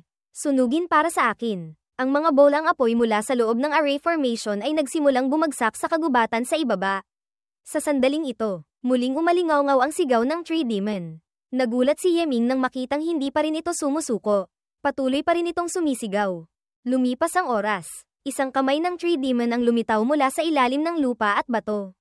Ganap na itong nagpakita. HMPH. Sa wakas, lumabas ka na rin. Sumigaw ang tree demon. Itinaas ang kamao. Tina-target ang malaking array. Agad kumilos si Yeming. Array transformation. Fire flames. Gather. Ang fire array ay naging isang kamao ng apoy. Direktang tumama sa likuran ng tree demon. Ginamit nito ang dalawang kamay para subukang salagin. Hayop, nangangahas ka pang lumaban. Dinagdagan ni Yeming ang lakas ng atake. Napaluhod ang tree demon sa lupa. Unti-unting lumulubog. Ang fire array ay nagsimula ng kumalat sa katawan nito. Hindi maganda. Patawad. Patawad. HMPH. Hindi ka pa aalis ng anyo. Ang katawan ng tree demon ay dahan-daang lumiliit. Lumuhad sa harap ni Yeming. Patawad. Patawad. Naglabas si Yeming ng isang talisman. Pinatay ang apoy na nasusunog sa likod nito. Maraming salamat. Maraming salamat sa hindi pagpatay. Papatayin kita. Dapat kitang puksain. Ngunit ang langit ay may kabutihang loob na nagbigay buhay sa iyo. Bibigyan kita ng pagkakataong mabuhay. Bagamat buhay, mahirap mapatawad ang kasalanan. Simula ngayon, hanggat narito pa ako sa Zuan Tian Great World, kailangan mong manatili sa aking tabi at maging alipin ko. Pumapayag ka ba? Ito, sagot ng Tree Demon, Master. Ang katawan ng munting demonyo ay kailangang manatili rito ng matagal. Kung aalis ako, baka sa panahong iyon, sirain ng iba ang kagubatan. Mawawalan ng tahanan ang munting demonyo. Iyan ay simple lang. Magsaset up ako ng isang illusion array malapit sa kagubatang ito. Hindi makakapasok ang ibang mga nilalang. Ilabas mo ang iyong kaluluwa. Tanggapin mo ang soul seal na ito. Kung sa hinaharap ay magtatangka kang lumaban, mawawasak ang iyong kaluluwa. Opo. Pagkatapos, nakarating na ang hukbo ni Yeming sa Locus Yong ayon sa utos militar. Nag-organisa sila ng kampo sa paligid nito. Ang Tree Demon ay nakaluhod sa harap ni Yeming, Master. Itong handle na ito, ano ba talagang uri ng halimaw? Bakit ang pangit? Ang mga halimaw sa gubat, hindi naman ganyan kapangit. Ang paborito kong kainin ay karne ng ahas. Karne ng ahas. Mas gusto ko pang ngumuya ng balat ng puno. Ngayon din, ngunguyain ko na. Huwag kang magulo. Ikaw ang nangaasar sa akin kanina. Sa sandaling ito, si Xiao Bao ay umaamoy patungo sa isang direksyon. Xiao Bao, may natuklasan ka ba? Ang treasure-seeking mouse ay magaling sa paghahanap ng mga kayamanan. Hindi kaya, sa direksyong iyon. Mayroong bagay na mahalaga. Tree Demon. Anong lugar ang nasa unahan? Iyon, ang Divine Lake. Sabihin mo ng mas detalyado. Ang Divine Lake, matagal nang naririto. Ang tubig sa Divine Lake ay matamis. May banal na epekto. Nagawa kong mag-transform sa isang spirit demon dahil sa tubig mula sa Divine Lake. Dahil sa isang buhawi, natalsikan ako sa katawan ng puno. Kaya nagsimula akong magkaroon ng kamalayan.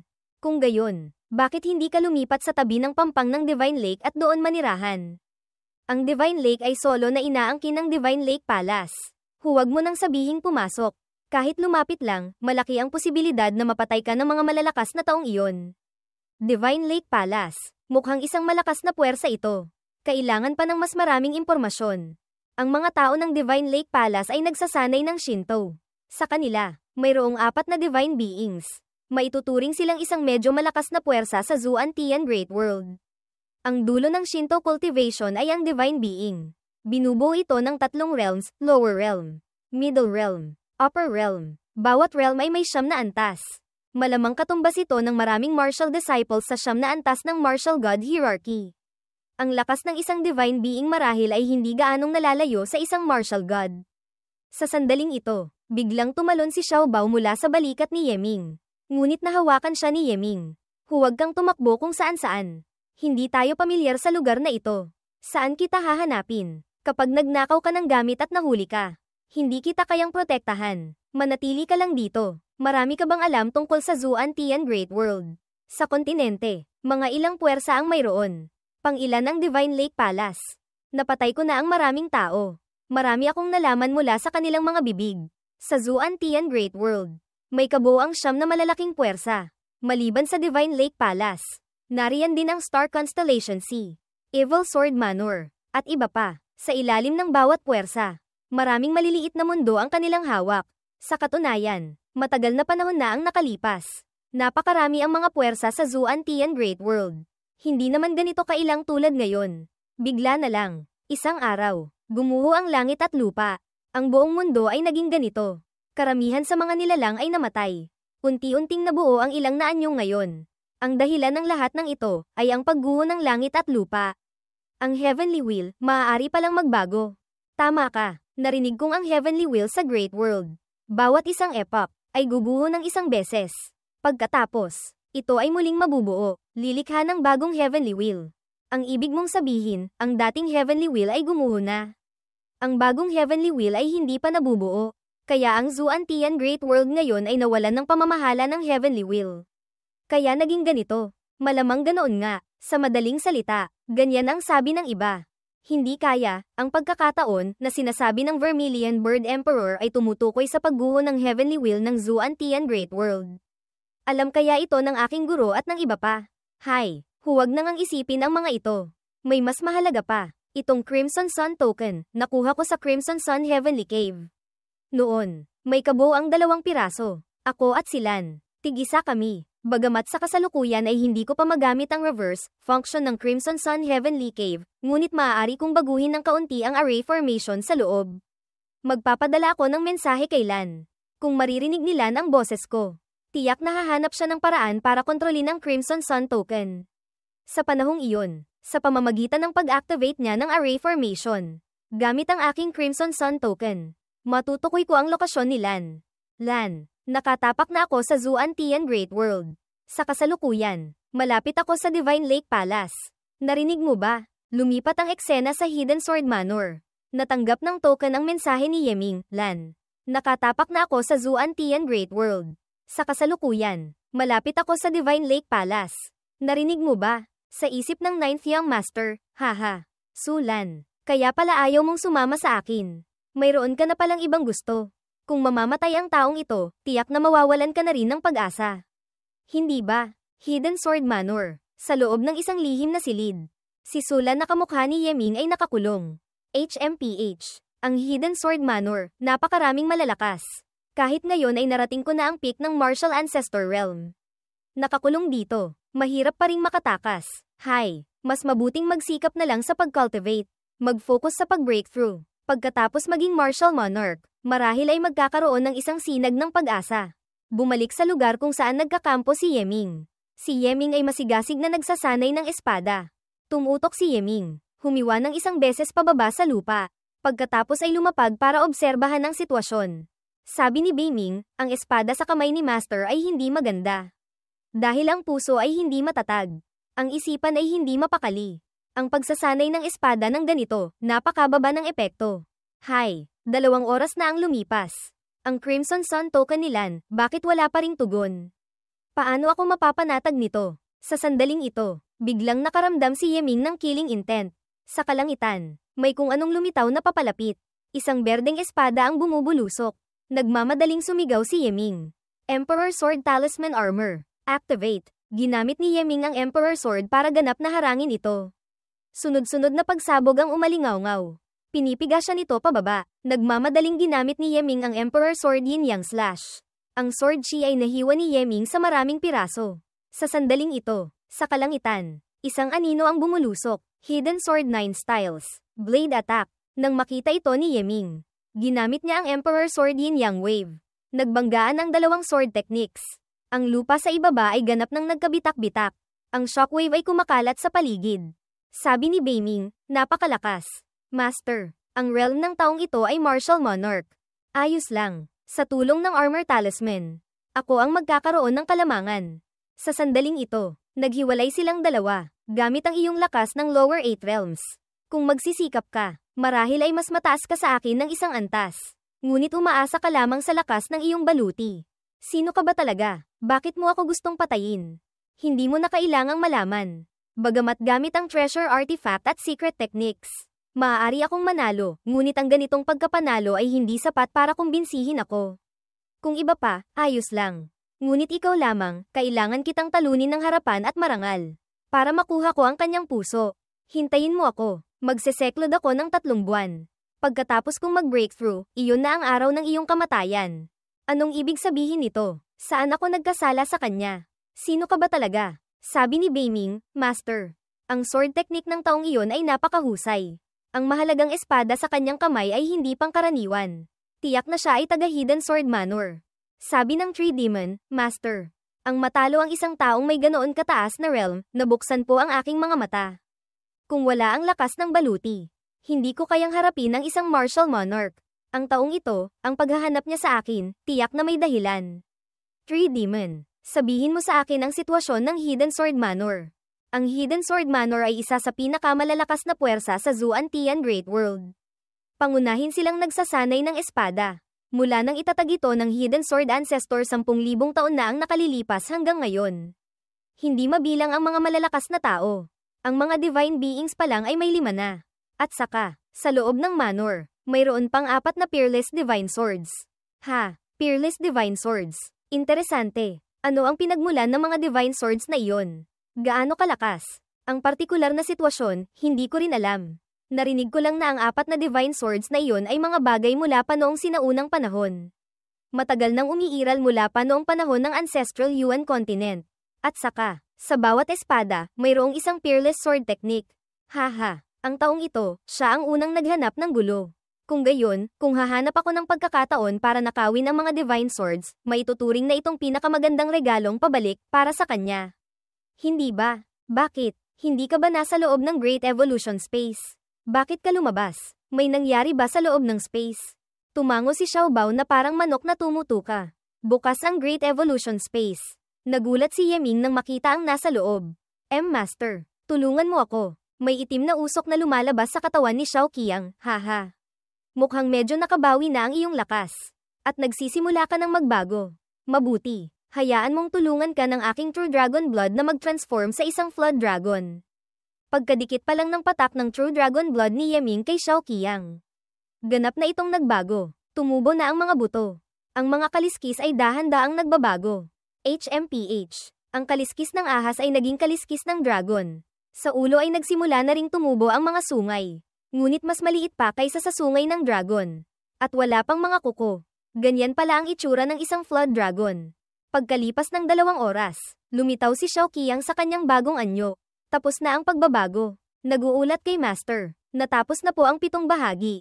Naibalik na po ang antas ng Demonic Beast sa 9th grade. Ngunit para ganap na makabawi, kailangan po ng malaking halaga ng blood food. Ang blood food mo, tiyak na kailangang mataas na antas na Demonic Beasts. Saan kita hahanapan yan? Sabi ni Tree Demon. Sa Divine Lake daw ay maraming Demonic Beasts.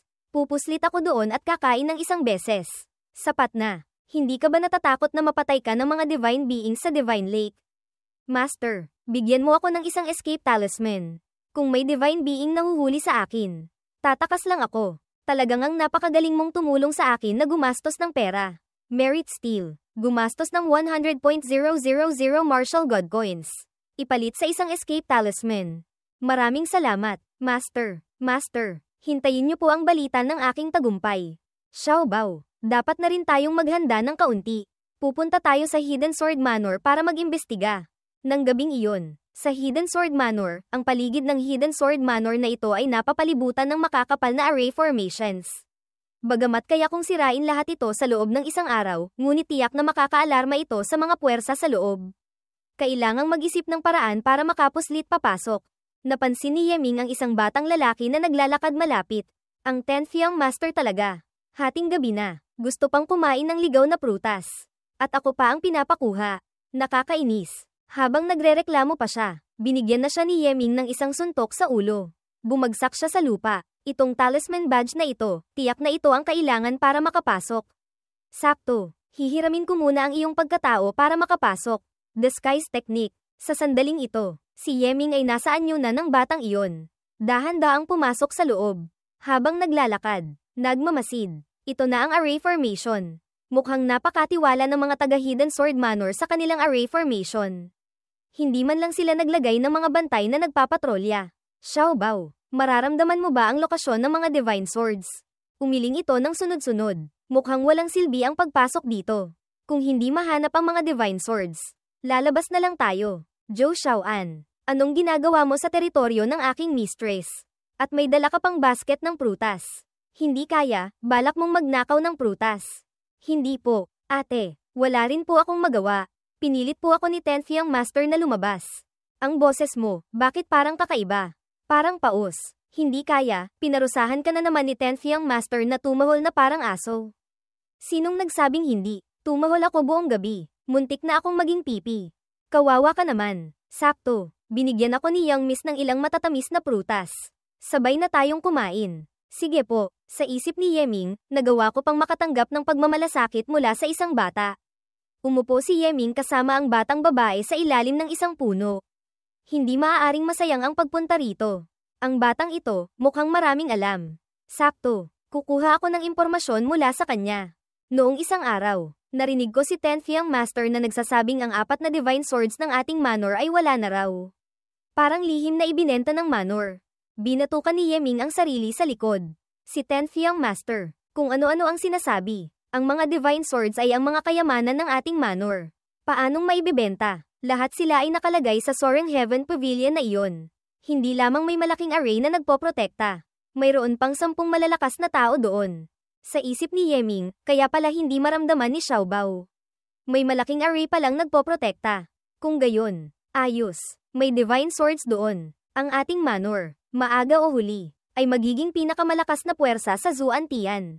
Hindi naman kailangan. Natatandaan mo ba yung babaeng galing sa ibang mundo? Itinuturing siya ni 9th Young Master na parang kayamanan. Ngunit sinabi sa akin ni Young Miss, siya raw ay ugat ng sakuna. Babaeng galing sa ibang mundo. Hindi kaya, si Sulan. Bakit sinasabing siya ay ugat ng sakuna? Hindi mo alam. Sa katunayan, Matagal na panahon na ang nakalilipas, ang ating Zuantian continent ay kontrolado ng mundo ng babaeng iyon. Mukhang ang pangalan ay Zuantian Holy Land o kung ano. Pagkatapos, kung hindi dahil sa mga malalakas na tao ng ating buong kontinente na nagtipon at lumaban ng patayan. Hanggang ngayon ay sakop pa rin tayo nila. Alam mo ba kung ano ang pangalan ng babaeng iyon? Mukhang ang pangalan ay Sulan o kung ano. Nahuhumaling sa kanya si Ninth Young Master hanggang sa mawala sa sarili. Nagsumbong na si Young Misko sa Manor Lord. Kailangan siyang puksain agad. Hindi pwede. Kailangang hanapin agad si Lan. Nagpatuloy sa pagtatanong ng impormasyon. Ayon sa sinabi ng tagapaglingkod na babae, dito ang tirahan ni Ninth Young Master. Si Lan ay nakakulong sa kanyang lihim na silid. Mukhang, ang martial monarch na umatake sa akin ay si Ninth Young Master nga. Zhou Xiaoan, anong ginagawa mo sa teritoryo ng aking Young Master? Pinapanta po ako ni Young Master para magdala ng ilang true fruits bilang regalo kay Ninth Young Master. Pinapasabi rin niya ang ilang salita, ang spirit fruits ng Tianyuan continent. Hindi na kailangan. Si Ninth Young Master ay lumabas papunta sa likod ng bundok para magsaklod. Hindi kanya makikita. Kung gayon, anong gagawin ko? Pagbalik ko, mapapalo ako. O kaya, ganito na lang. Manatili ka rito ng ilang araw. Hintayin mong lumabas si Ninth Young Master sa seclusion. Bahala ka, basta't hindi ka natatakot na pag-alitan ni 10th Young Master. Wala akong pakialam sa iyo. Sa isip ni Yeming, matagumpay na nakapasok. Ang silid na ito, kamukhang kamukha ng lihim na silid na inilarawan ng tagapaglingkod. Marahil, ito na nga. Ang lihim na silid ay gawa sa espesyal na spirit stone. Napakatibay. At saka, napakasikip. Ngunit, nararamdaman ko ng bahagya ang aura ni Lan mula sa loob. May mali. Ang aura ni Lan, minsan malakas. Minsan mahina. Ano ba talaga ang ginagawa niya? Beiming, pumasok ka at tingnan mo. Opo, Master. Nakita ni Beiming si Sulan. Ganoon pala, Master. Si Sulan ay nagko-condense ng martial soul. Malapit na siyang umabot sa martial monarch realm. Ang biglaang pag-istorbo ay magdudulot ng malubhang pinsala. At saka, mukhang nakakuha siya ng pagkakataon sa loob ng Zuantian Great World. Hanggang ngayon, ang kanyang katawan ay nagbago. Sa loob ng kanyang katawan, nabuo ang Divine Vermilion Flawless, naging Flawless Divine Body. Ito ay magandang balita, kung gayon, pagkatapos ng panahong ito na lang. At saka, ang lugar na ito ay malawak at maraming tao. Kahit mailigtas ko pa si Lan, hindi ko rin siya madadala palayo. Kailangang bumalik muna ako at maghanda. Susunod, hahanapin ko ang 4 na Divine Swords na iyon. Lumipat ang eksena sa Hidden Sword Manor. Soaring Heaven Pavilion, Xiaobao. Mararamdaman mo ba ang mga Divine Swords mula sa loob nito? Malungkot na yamakap sa ulo si Xiaobao, huwag kang mag-abala. Tinatago ng array formation ang aura ng mga Divine Swords. Kailangan nating pumasok at dahan-daang hanapin. Sinabi ng tagapaglingkod na iyon, basta't taga Hidden Sword Manor. May karapatang pumasok sa Soaring Heaven Pavilion para maghanap ng pagkakataon. Ngunit, ang 10 tao sa loob ay masyadong mapanganib. Kakaunti lang ang gustong pumunta sa loob. Kahit ang mga Young Masters, pagkatapos lamang maging Martial Monarch bago sila manggahas na pumunta. Sa sandaling ito, may aninong lumitaw at hinaranggan si Yeming. Munting manika. Anong ginagawa mo sa Soaring Heaven Pavilion?